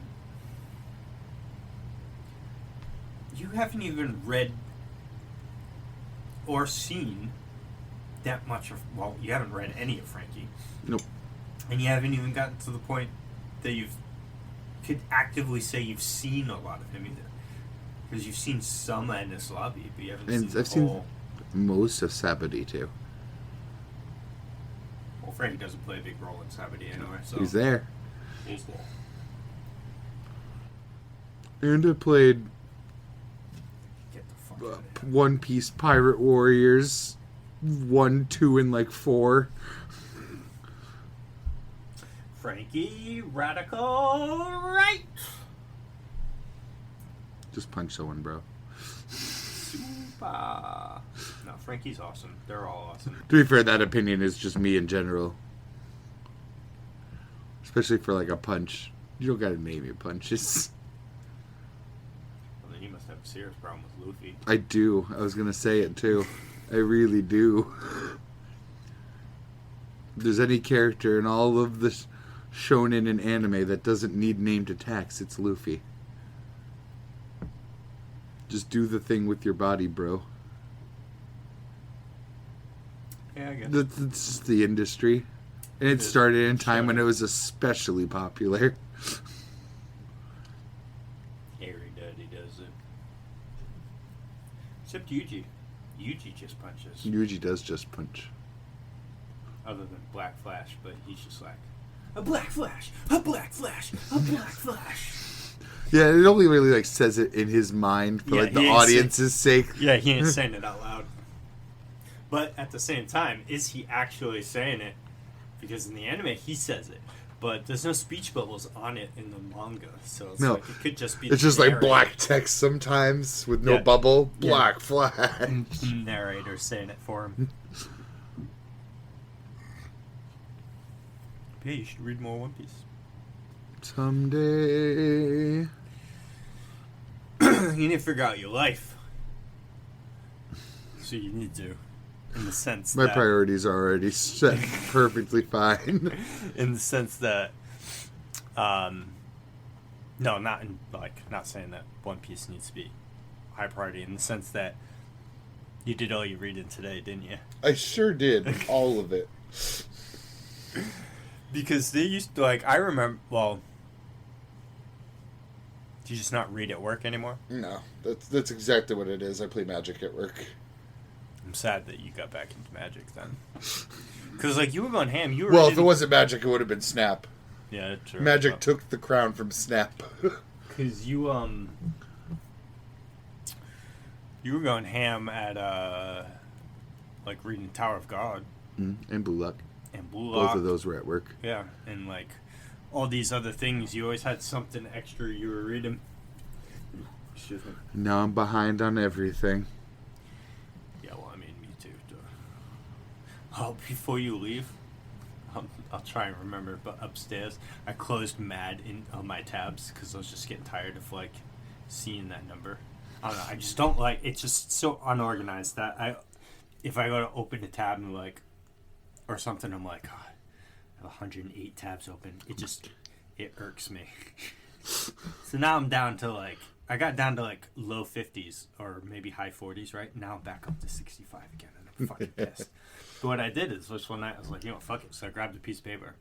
And all of the tabs I had open of just, a Google search of a manga or a manhwa that I saw a YouTube show. You wrote it all down? Yeah, and I wrote it all down on a piece of paper. Not all of them. I left some of them open. Obviously, I kept 45 tabs. So all of that is manga. I don't... I would still write those down just as backup, at least, and just not close them. I did most. I did. I'm pretty sure. But then again, too, because most of these are probably going to be ass. I'm going to read, 2 chapters, by the way. This sucks. Yeah. You know what I mean? But at the same time, I don't want to deprive myself of potentially doing that. So, I'll show it to you when you're up. So just to show you just, how many I had, just to quantify it, just by showing you. It's fucking wild. I actually found 2.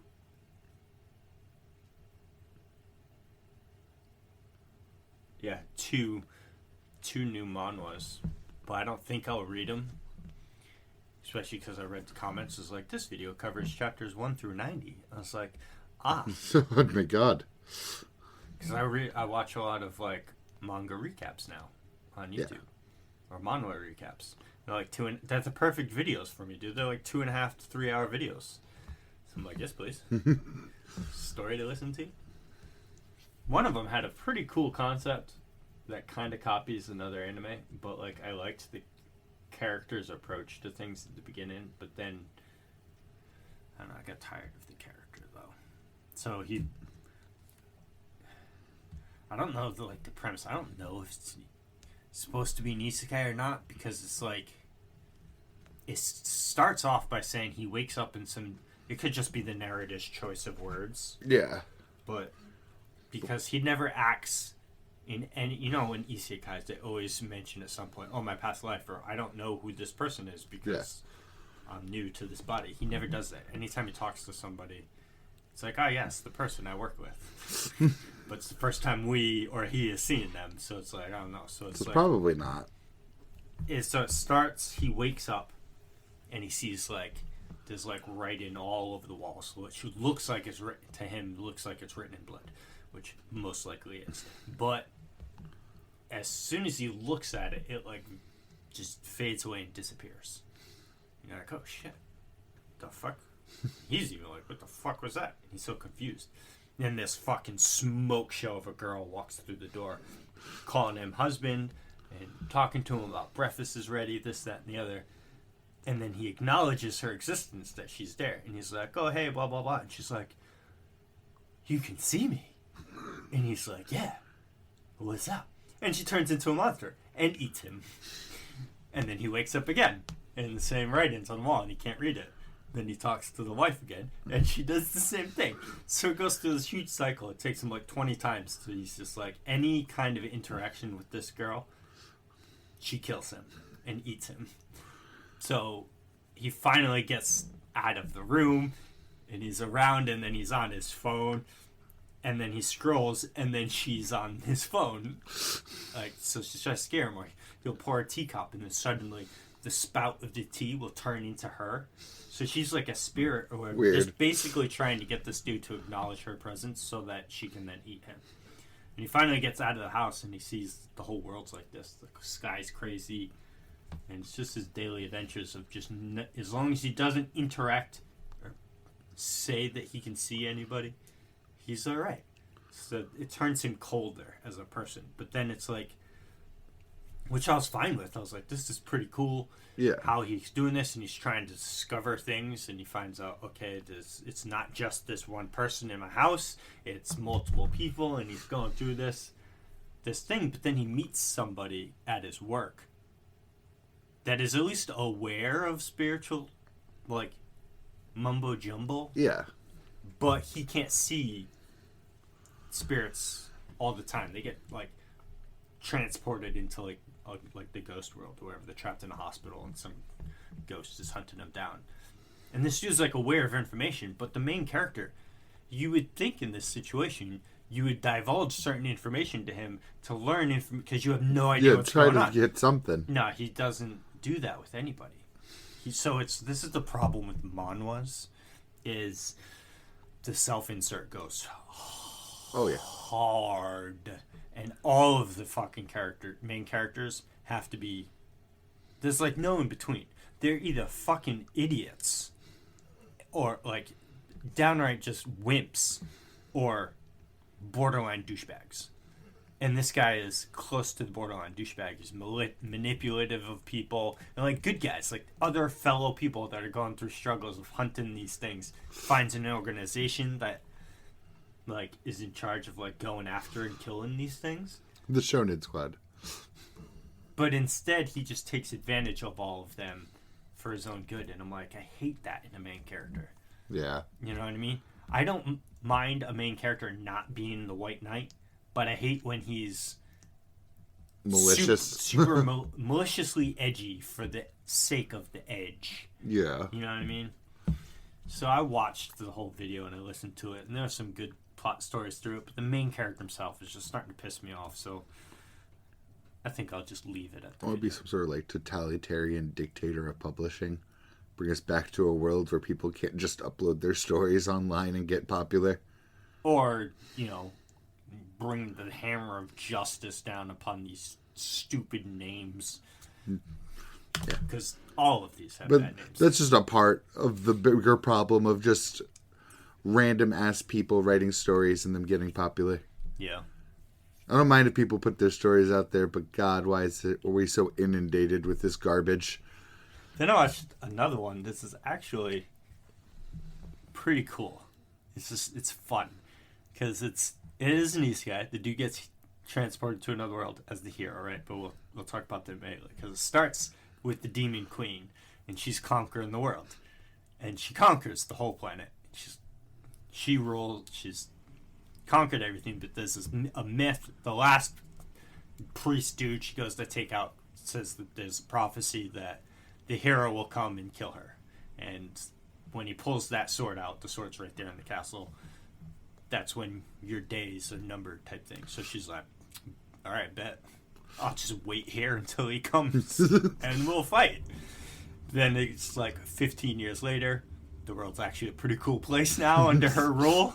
She got rid of like racism between all the different beast races and all of this other shit, and like economy's going great. And then there's now anti-hero factions of the common people will be like, nah, this world's awesome now. Fuck the hero. We don't want him to come. Even the main priest guy is one of them. It's like, I'm surprised she didn't kill him. But she just wants to fight him because she's so overpowered that nobody's even a match. She's just like, fuck this guy, where is he? So she draws the sword himself, and as soon as the sword is drawn, it wants to go to him. So she's like, alright, cool, I'll just follow it. He's in, like, because it's a isekai, it's kind of like a game setup. Of course it is. But, no, this is the funny part. He doesn't give a fuck. He's like, the starting thing is he's on a farm, so it teaches him basic farm stuff to get him like going in this time world. But he's like, nah, I'm just gonna stay here. This is like what I've always dreamed of, just being a farmer. So he just stays in there, and the system keeps popping up menus to try and talk to him.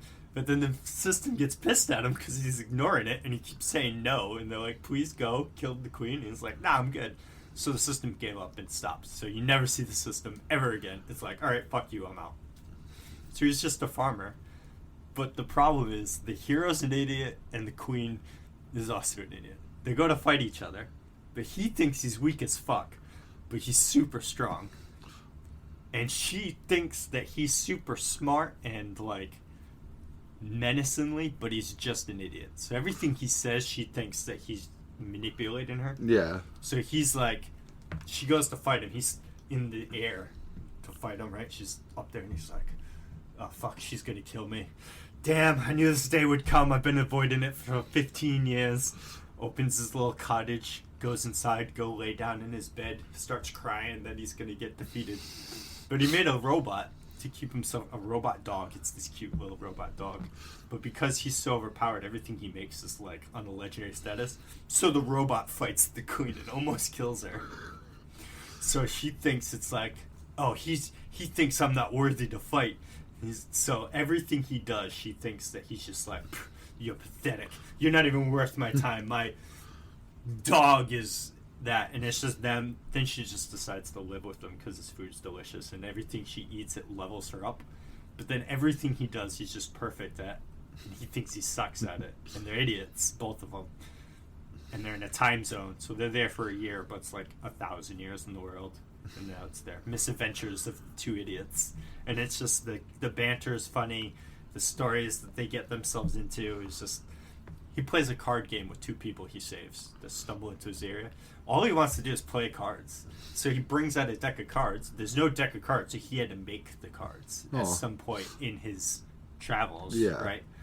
So it's basically kind of like a poker. You're basically forming poker hands in your hands, and then you just kind of play, like, I play 2 pair. Oh, yeah? I got a 3 pair. Oh, I got full house. That's basic thing. But the problem is he's an idiot, and he doesn't realize that they're mana infused.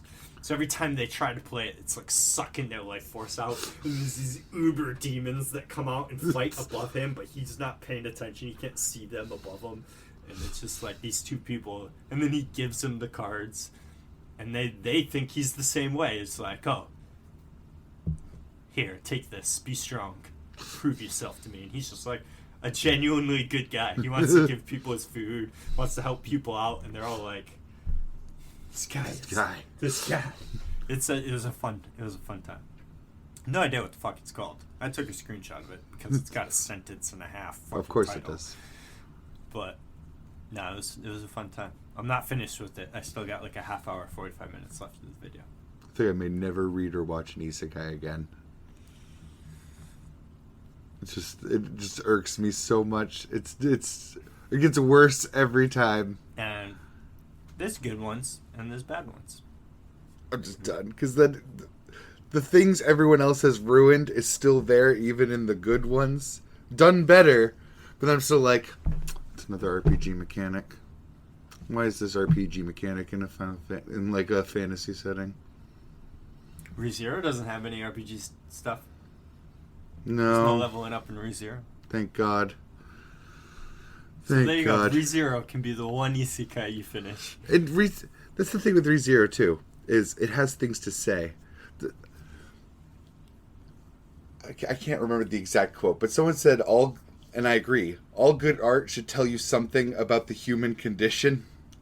And I don't think any isekai has anything to tell me about the human condition.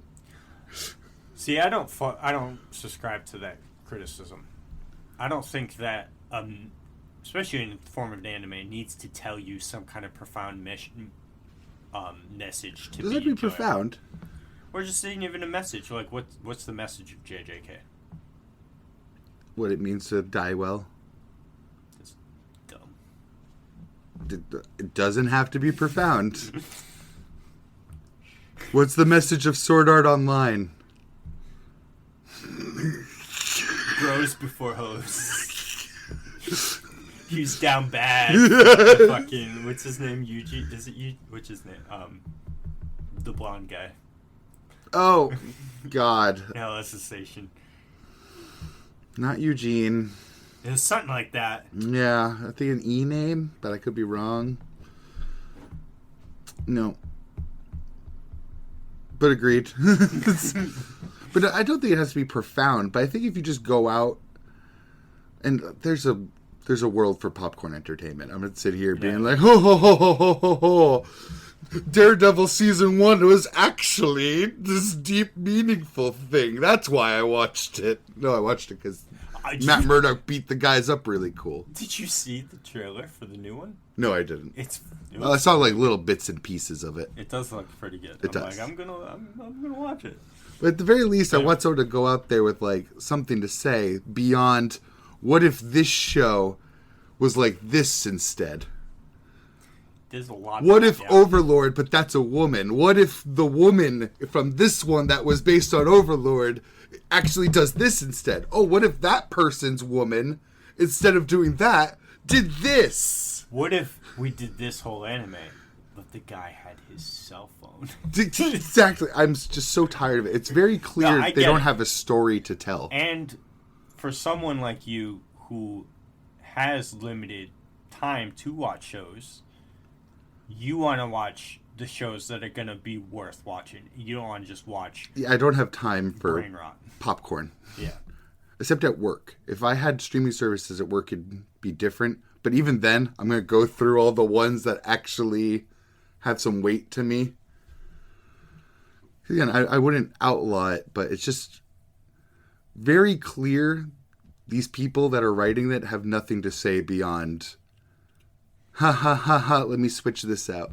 I will say, though, not to... ReZero excluded, because again, I think there's actually a lot of thematic depth to ReZero. Not to get you in trouble at work, but, like, all of the streaming services that I'm aware of have a phone app.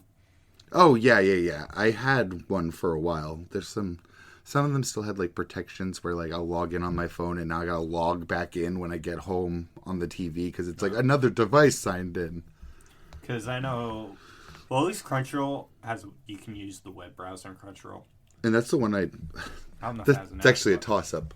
Crunchyroll's the one I would say would be perfect for work, but at the same time, Crunchyroll's the one where I'm probably going to have to be reading subtitles the most. But if you're going to watch anime on the phone, I'd just get the High Dive app. Yeah. I have... Now that I figured out High Dive... It would have to be dubbed, though. I can't watch subbed anime at work. No way. That severely limits, because most of the stuff I'd watch dubbed, I'm watching with my partner. Yeah. I was about to say maybe Castlevania, but no, I want when I go back to Castlevania, that's going to be on my big screen. You want to watch it. Beautiful animation can be fully on display. Yes. I've seen like 2 scenes from the newest season of Nocturne now. I haven't seen any. I've seen screenshots, but... Keep my mouth shut then. But they were fantastic looking. Yeah. Holy balls. I bet. Can't wait. So good. I've been like sneakily mentioning Castlevania here and there when around my partner too, trying to get him to start it. You've seen the first 3 seasons with the Trevor Cypher stuff, so you just have one more season with them. And then Nocturne. Nocturne, yeah. Nocturne season 3 finale was so good. It was, yes. Jesus Christ. Nocturne is a notable step down in storytelling. Fair. But the quality of the animation is still high. It's still like right up there with everything Castlevania did. and then Nocturne is Nocturne. I mean, Nocturne season 2 is. If you're interested, yeah. You should watch the Tomb Raider show on there because, well, I don't have 100% confirmation, but I'm like intuitively 95% sure that's the same studio. It looks like the Castlevania animation, like 1-to-1. Well, I am on Netflix now once a week with Sakamoto. Yes. So. Which has been good as well. Good. You know, it is a very just good. Huge fresh breath there with the Isekai stuff you were talking about. I have found a new webtoon that I've been reading recently that has everything that you would look at and be like, an Isekai artist would look at this and be like, I want this world to be the world that my hero Isekai's into. But then it's got this fancy little word that people just forget exists nowadays. Fantasy. So there is no isekai element, and I'm just like, oh, thank God, it's a fantasy story. That's the thing with isekai is I wouldn't be nearly as frustrated if they weren't multiplying so fast over time, like the rate at which they come out, and B, if they weren't ruining regular fantasies too with their horrible RPG worlds. So I think it would be way more interesting if it was like ReZero's approach, where it's, yeah, you're an isekai, you're going to another world, but no matter how many slimes fucking Subaru kills, he's not going to gain experience and level up. I don't even want to see slimes anymore. But yes, I agree with you. But yeah, I use slimes. But take all of the RPG experience stuff out and have him, get stronger by existing the same way everyone else does. Gaining actual experience, human experience. Same with Mushoku Tensei does that. There's no RPGs elements. There's no experience gaining. Even in Konosuba, it bothers me. The little class cards that you get your skills from. Yeah, but I know. So I know. But then I sit there and say, ugh. Konosuba's the best. It's just so many losers that want to be inside their favorite video game, and they decide to write about it, to vent. Yeah, but here's the problem. What video game are you basing it on? Because your mechanics of all of them are basing suck. them on dot hack. I swear to God. All of it's dot hack and Dragon Quest. All of it. You guys need to play some better RPGs. It's true. Can I get the Elden Ring people? Get some better fucking game mechanics. Also for some fucking Diablo-themed anime. Something. But I'm so sick and tired of it. God forbid your character struggle with anything. I know. It's... Oh. And again, it's the way it's infecting other things. Like, Made in Abyss is a regular fantasy, but there's like an RPG inspiration in there still. There's an upside-down tower. It's a hole with floors and sections and biomes. I don't watch it, but I throw solo leveling in the bucket too, where the popularity of RPGs in anime fiction is spreading its roots everywhere.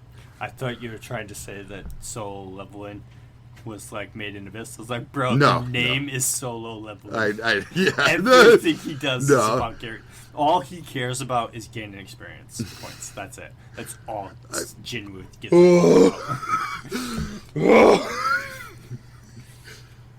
I mean, it's not enough for it to ruin its own genre, but it's reaching its hands out everywhere.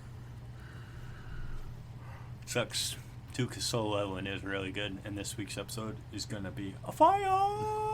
Not only do I hate fucking isekai now, but I'm so close to hating fantasy. I'm so close. Oh, never in my life. In the anime department, specifically. No, kind of everywhere. A little bit everywhere. I think Game of Thrones is the only fantasy thing I'm really consuming right now. Well, I would consider, well, I mean, some of them would be, more sci-fi, but, See, some are low fantasy. But you mean, high fantasy? Yeah, I mean high fantasy. I'm talking Lord of the Rings, fucking Game of Thrones, Elden Ring. It's, all I can name anymore, because there's just so few of them. almost said Vikings. That's just history. Because, like, technically you could say that Kagurabachi is fantasy, Yeah. but it's not really the kind of fantasy you talk low about. fantasy. Yeah. You mean castles, elves, magic, and knights. But that's what the webtoon will learn. It's about knights. Nice. And squires, and dude's got a I still have a place in my heart for that. Every single shift that I've been watching YouTube eventually devolves into rewatching Game of Thrones scenes. Every day. Yeah, it's called Stellar Blade Knight or something like I know more about Westerosi politics and history than I do real-world history now. I didn't finish the chapter. I need to remember that. It's one thing I don't like about webtoons. You click on something, as soon as you see page 1 and exit out, it marks it as read. Mm. So I wouldn't hate it if every app worked the same way. it's called the Stellar Sword. Can I see? So it's Stellar Blade. Stellar Blade by barely another name.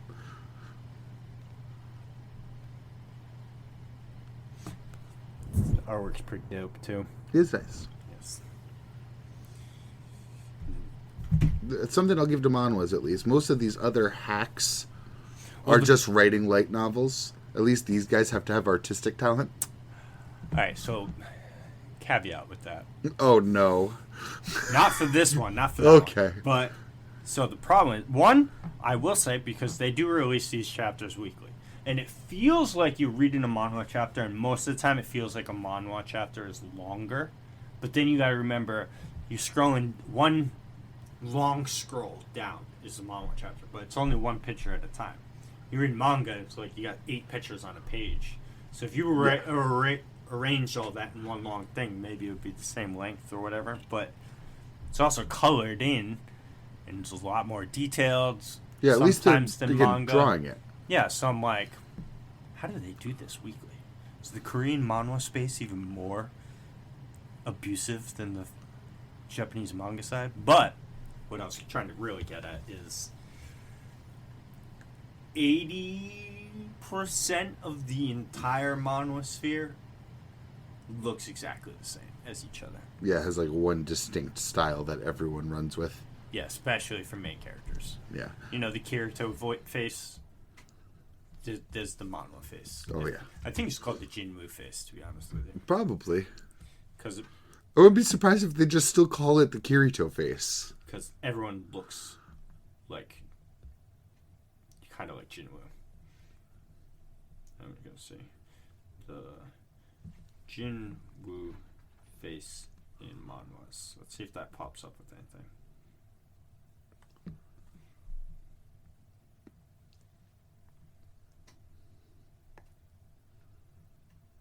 It did not. It's just a bunch of shots of Jinwoo's face. Because if I typed in the Kirito face in Isekai, you'll get that picture of like The smartphone guy. and all those fucking dipshits.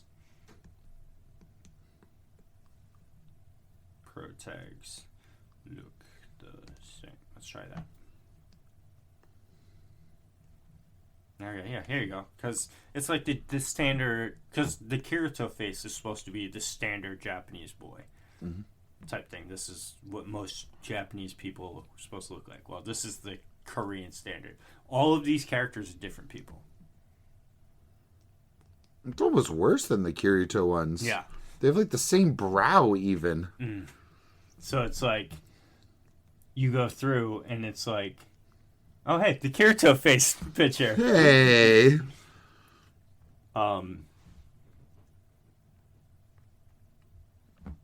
Like, see, those are 3 different people. No, they're not. Right? So it's like sometimes you get like the art style is very similar between them. So I'm like, I wonder how they're generating this art. Or if there's a team, if this is just a company that's got like a team of like 50 artists Around the block. Like you walk in and it's like, you know, those like sweatshops of like all the ladies sewing on machines. But it's just all people, electric tablets. all electric tablets, and it's like a sea of them, and they're all just drawn. It's actually just one company pushing out all of the manhwas, or 80% of them.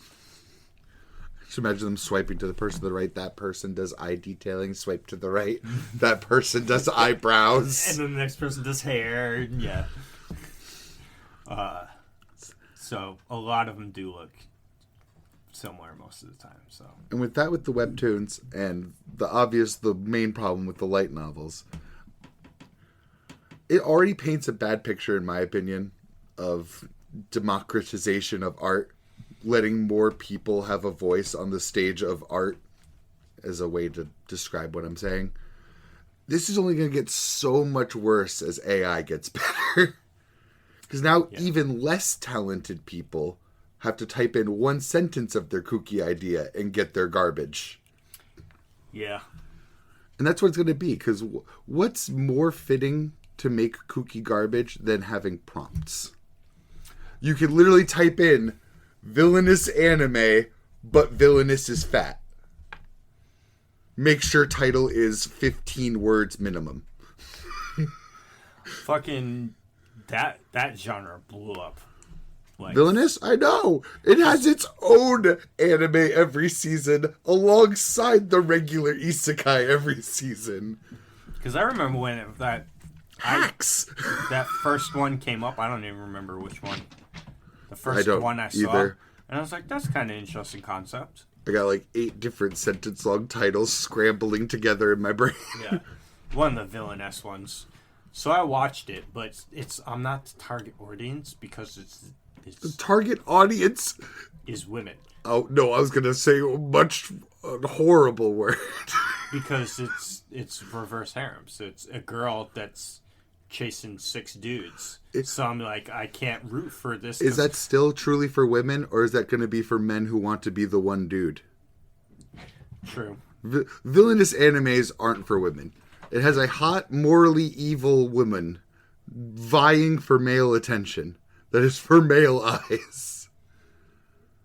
That's true. One made for women would be Ascendance of a Bookworm, where a woman goes to a fantasy world and just gets to read her books and make a library. All women do is read? How dare you? The anime will get to do their own thing, where they're not just, where's that dick? I said where's the dick? I say that and jokingly about the all women do is read, and my wife just downloaded Kindle because it's like it's like free or something right now, or you get so many stuff free, and so she downloaded a bunch of books and she's just been reading stuff on her tablet. I'm just saying the woman's fantasy isn't to go to another world to still be constantly be looked at by men. They just want to read or plant or farm. It's funny because she's really into the Apothecary Diaries right now. Well, not right now. She finished. She's caught up to it, but that's actually, now that I think about it, because I haven't actually seen it, but some of that stuff I'm like, ooh, it's not exactly what you're thinking. She does plant stuff, apothecary stuff. Yeah. She's kind of like a doctor. She also gets her ass beat a lot because it's like feudal Japanese style of area. Ooh. Or something. I don't really know much. It looks Chinese. And I don't know anything women about don't have rights in the show as much as the standard anime show. We'll just say that much. Yeah. You know what I mean?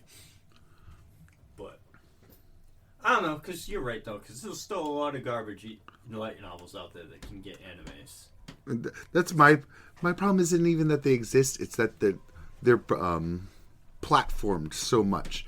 They don't need the animes. They don't need the limelight. But clearly it's profitable. But I mean, there's always going to... Because while, yes, you're right, AI is going to saturate an already saturated medium further. But it could potentially... You know, there's always going to be that one shining star.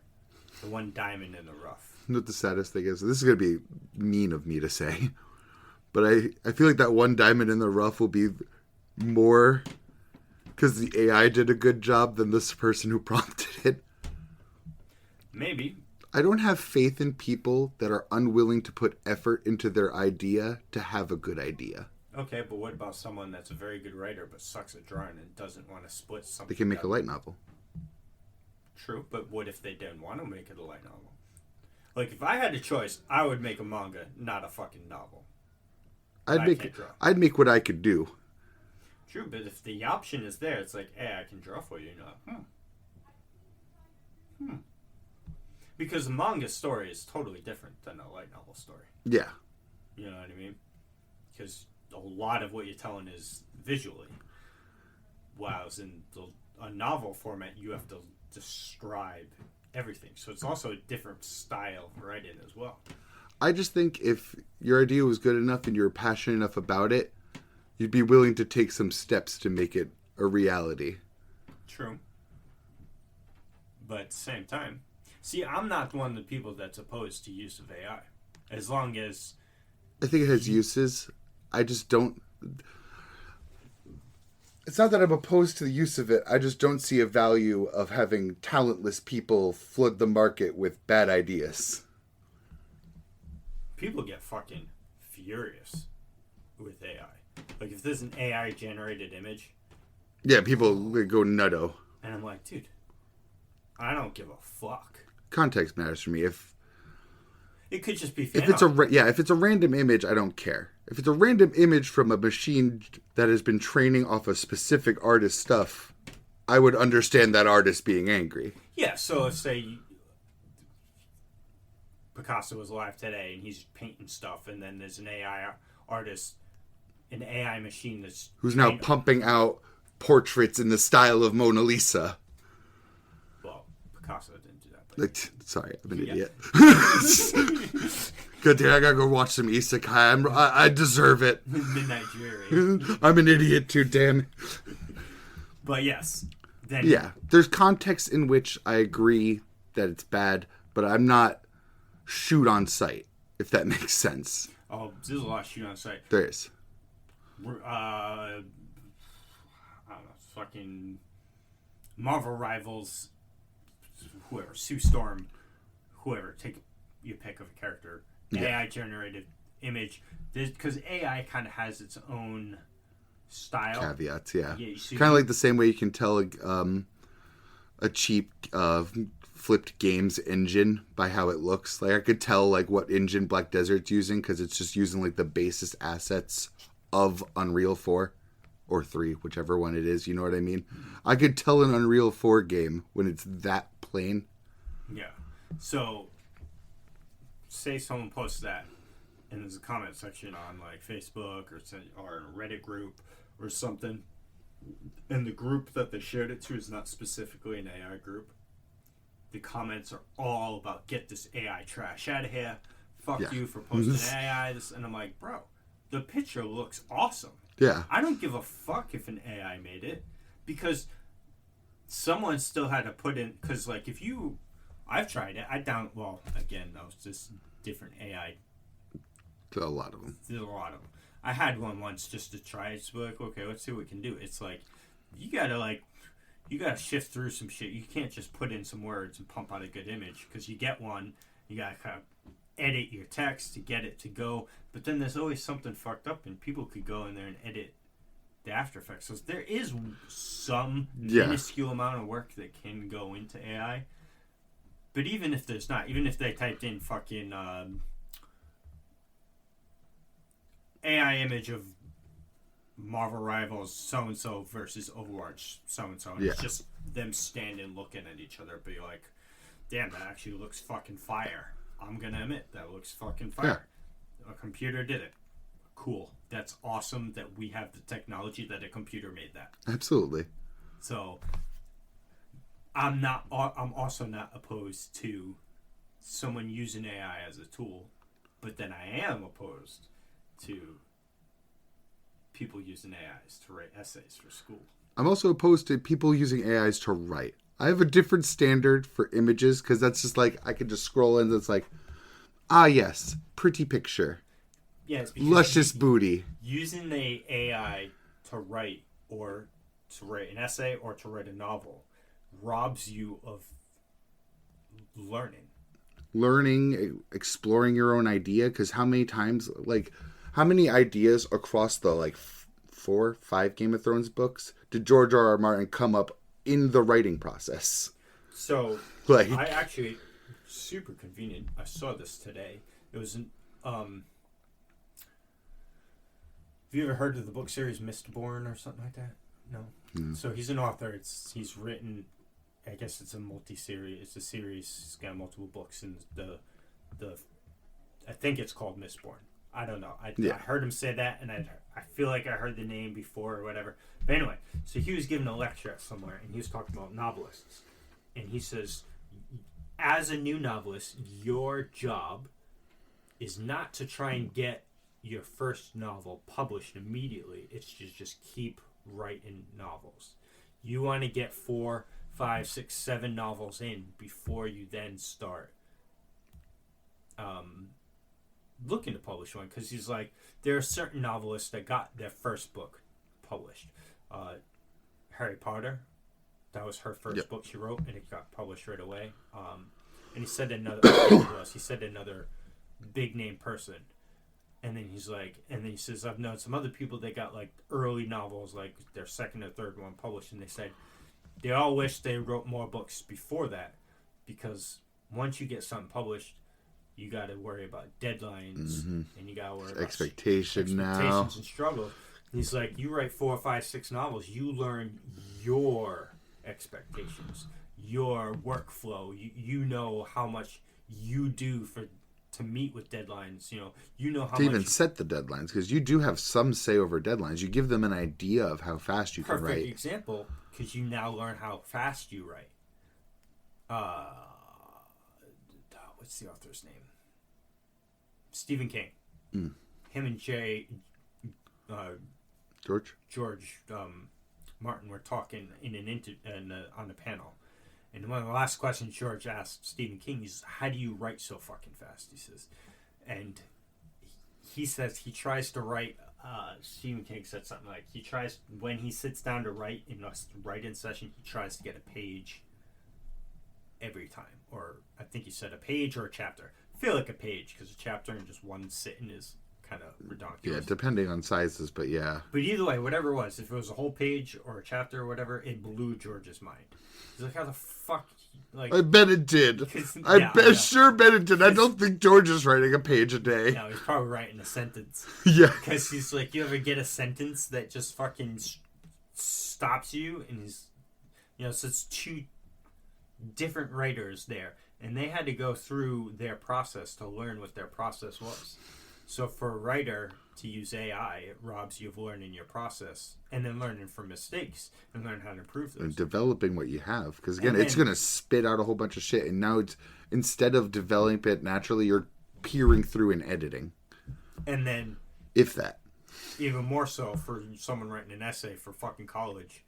I don't want a doctor coming to give me a diagnosis because, yeah, he passed all his physical, like, surgery type tests, because you can't use AI for that. But then all the written know-how, he used AI to fucking write his thesis papers and stuff like that. So he goes to diagnose me, and he doesn't have the info. So he's sitting there fucking Googling shit and just giving me random diagnoses. Or a lawyer who passes the bar. Well, actually, a lawyer wouldn't be able to use AI to pass the bar because you got to take an actual test for that. The bar is like a very notably, extraordinarily hard test to take. Yes, but I mean, it is still all hard knowledge. Like, the law is huge and complicated, and each law inflects on each other. But the law is still very Googleable. Yeah. So what I mean, though, is like, a lawyer is a bad example to use in my regard of saying, like, using AI to write like a final paper on an exam, and then the AI is what got you to pass the test. I'm sure there's plenty of papers before the bar that got you there, or after the bar, because isn't the bar just... That's what gives you your license. Okay, yes, that's certification. So yeah, before the bar then. You're still going to have to write plenty of papers. Because like I choose a profession that you need to write essays or thesis papers on through college and big assignments that reflect your grade. and you're using AI, ChatGPT, to write your fucking essay and passing it, that's a no-go for me. No. It's like, you need to write that essay yourself so that you gain the knowledge and the know-how so you actually know how to do your job. You won't even be able to edit your AI stories well if you don't have that built-up knowledge and experience and skills. Like, right. Imagine, like, it's totally not interchangeable, but, like, I take a plane, right? I want my pilot to know how to fucking fly the plane. Yep. You obviously can't use AI to get into a pilot seat. But you need hours. As far as our current models and understanding. Yes, our current argument. Yeah. I wouldn't want someone to have used ChatGPT to get themselves into a pilot seat. Because my brother-in-law is a pilot. And I know what he had to go through. And I'm like, no amount of AI is helping you get into that pilot seat. No. Because, like, you need 7,000, I think it's 7,000 hours in the air, like, on part of to get your pilot's license to fly other people. Because, like, you go and you do training. What he did is one of his jobs he had while I was in school was a flight instructor.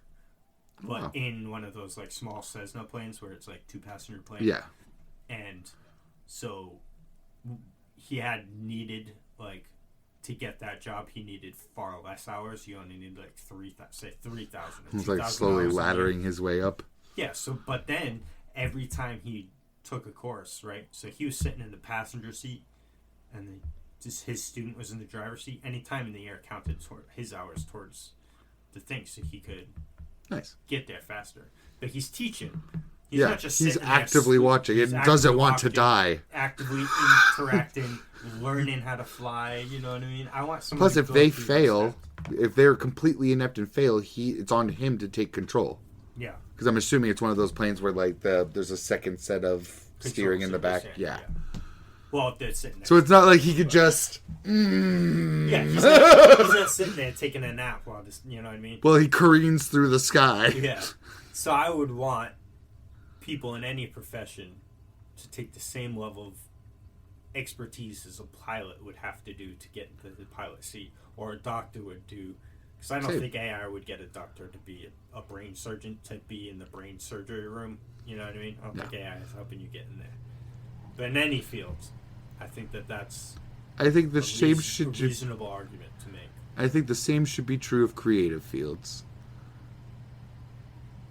It's creative to me is like, just because, like, okay, those boxes I made for you guys when we made D&D. Yes. You guys liked those pretty much, right? Yeah. They're fucking shit. I look at those things and I'm like, that's fucking disgusting. If a carpenter were to look at those boxes, I made them wrong. First off, like because they're the first ones I have ever made, so I wasn't completely sure. But if someone was to look at that actually knew what they were doing, they're like, you made these wrong. I think they're a lot nicer than if you just handed us like a manila folder out. Sure. But just because that's bad, I mean, it's kind of a bad argument. I was trying to get to be like, just because that artwork, like, because that's a form of artwork. Yeah. I made that. Just because that shit, it doesn't mean it's not worthy of existing. And just because someone used AI to help create something, because AI didn't make it by themselves. Someone had to take something and put it into the AI. But just because it's bad and the end product is bad, like the fucking Isekai in another world with a cell phone, is shit. I don't think that deserves to exist. I genuinely think it's that bad. I think it should be allowed to exist in everyone. We just have the ability to say, this is shit, and I ain't gonna participate in watching it. But I still think that whoever made that anime had the right to make it, and whoever makes anything with that, I think they have the right to make it. But I also think the populace is too stupid to not amplify bad things. Like, they have the right to make it. My problem is how popular it gets. And that's a problem that can't be solved unless the absolute morons aren't absolute morons. Well, I don't think that's ever going to change, because this is no. going to be dumbass. So, when the unskilled person goes onto the thing and types villainess, but she's fat, and it prompts out the story, people will read that. And I don't think a man that walks on and just goes, villainous, but she's fat, I don't think that thing it spits out would deserve to exist and have, or deserve to have eyeballs on it. People can make whatever the fuck they want to make. I just don't think it deserves any attention. I think it wastes people's time in the zeitgeist. Well, yeah, so I agree and disagree at the same time. Like, I agree that... These are things that should be relegated to forums and message boards and communities, not to my television screen. Because, like, I mean, I've written 2 books. Yes. One of them, nobody is aware exists. Now, here's my other thing, thing, too. No one will ever... I still have it, and I don't know why I still have it. And I could easily point out where... It's not down here. But I know where it is, and I could walk right to it and be like, this is the first book I ever read. And it's been in the same spot for 20 years. And my wife has never even touched it. No one's ever touched it. And nobody ever would. And I've been tempted to throw it away, and I don't. I wrote it in, like, the 7th grade. And because it's not the one that I let you borrow that you had for, like, 3 years that you never opened and you never read. I was actually going to make a good point off of that book, though. But that one is also pretty bad. But it's not something that I'd be against my, like, you... my wife, or even our other close friend said that she'd be interested in reading it. Yeah. I wouldn't be opposed to that. But I wouldn't put it online for people to read it without me making, like, severe edits to it. But that first one that I wrote in 7th grade, it's just basically a DBZ fanfic. Ain't nobody putting eyes on that paper. Nobody is ever reading that garbage. Few interesting points off of this. First of all, you're embarrassed because you wrote it and you have ownership over it. Yeah. This is something that's I see a lot in AI, where they'll post an AI video that looks like complete garbage, but they don't care because they didn't put any effort into making it. No, this part of my argument is more in agreement with you. So this is my half that agrees with that, but then there's also the other half that I'm like, I just don't care. Do you? Yeah. You know what I mean? My second thing is, and maybe an interesting thing to leave off on, for whether I find, like, AI writing to be valuable or not. Do you think someone could prompt something that would spit out your whole fantasy book? No. I don't think it can make anything of true depth. I think it is relegated first off, specifically let's to not memes. Insinuate in any form that mine has any depth, but it is true that, I mean, there's too many moving parts, too many... Yes. I don't things think to keep the track story that I set up would be... I mean, parts of it could be because I obviously took inspirations from things that AI would take inspirations from. Yeah. So there's certain elements and certain... Obviously, like, character A and character B meet and have conflict because of object A. Yeah.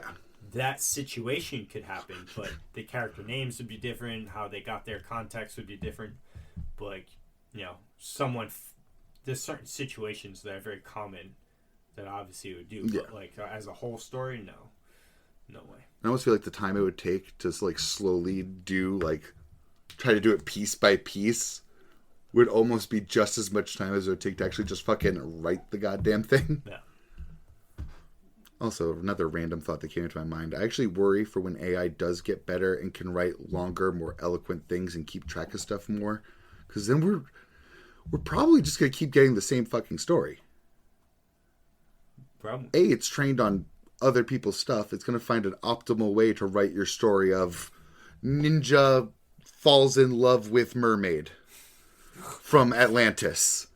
It's going to use the best themes it knows from the best books it knows. And I feel like at its peak, it's just going to be different skin on the same theme and story. Absolutely, because that's what AI is trying to do, is always find the most optimal path of something. That already exists. Yeah, or a blend of things that exists to make the most optimal thing to get to where it needs to be. So you write make the best story or whatever, and it's just going to be the same, like the hero's journey or whatever. Yeah.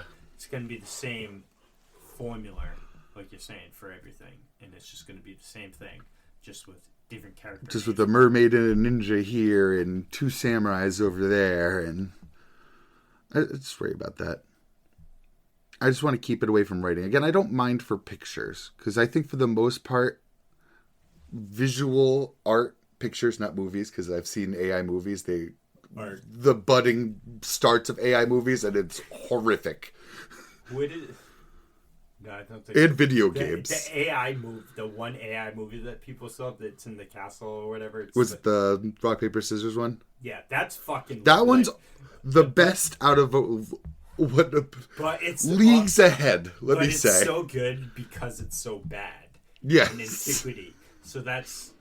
And that's leagues ahead of like the live action ones I see, which is horrific. In the video games. Video games have also been the worst. I've seen AI powered Minecraft, which is awful. I think the most troublesome part of AI, because you already see it now, is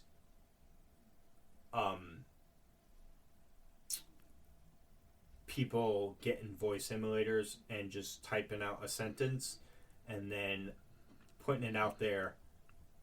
I mean, because right now the visual isn't there. But even that, it's getting farther and farther, too. The voice side of AI is, like, right there. You could be like, okay, Asmongold says that Moist Critical is a douchebag. And then it's literally, you play the audio clip, and it sounds just like Asmongold. And someday it's going to be Prime Minister of Iran says about Israel. Yeah, exactly. And it's just like, it's hard. It's going to be hard for that specific thing.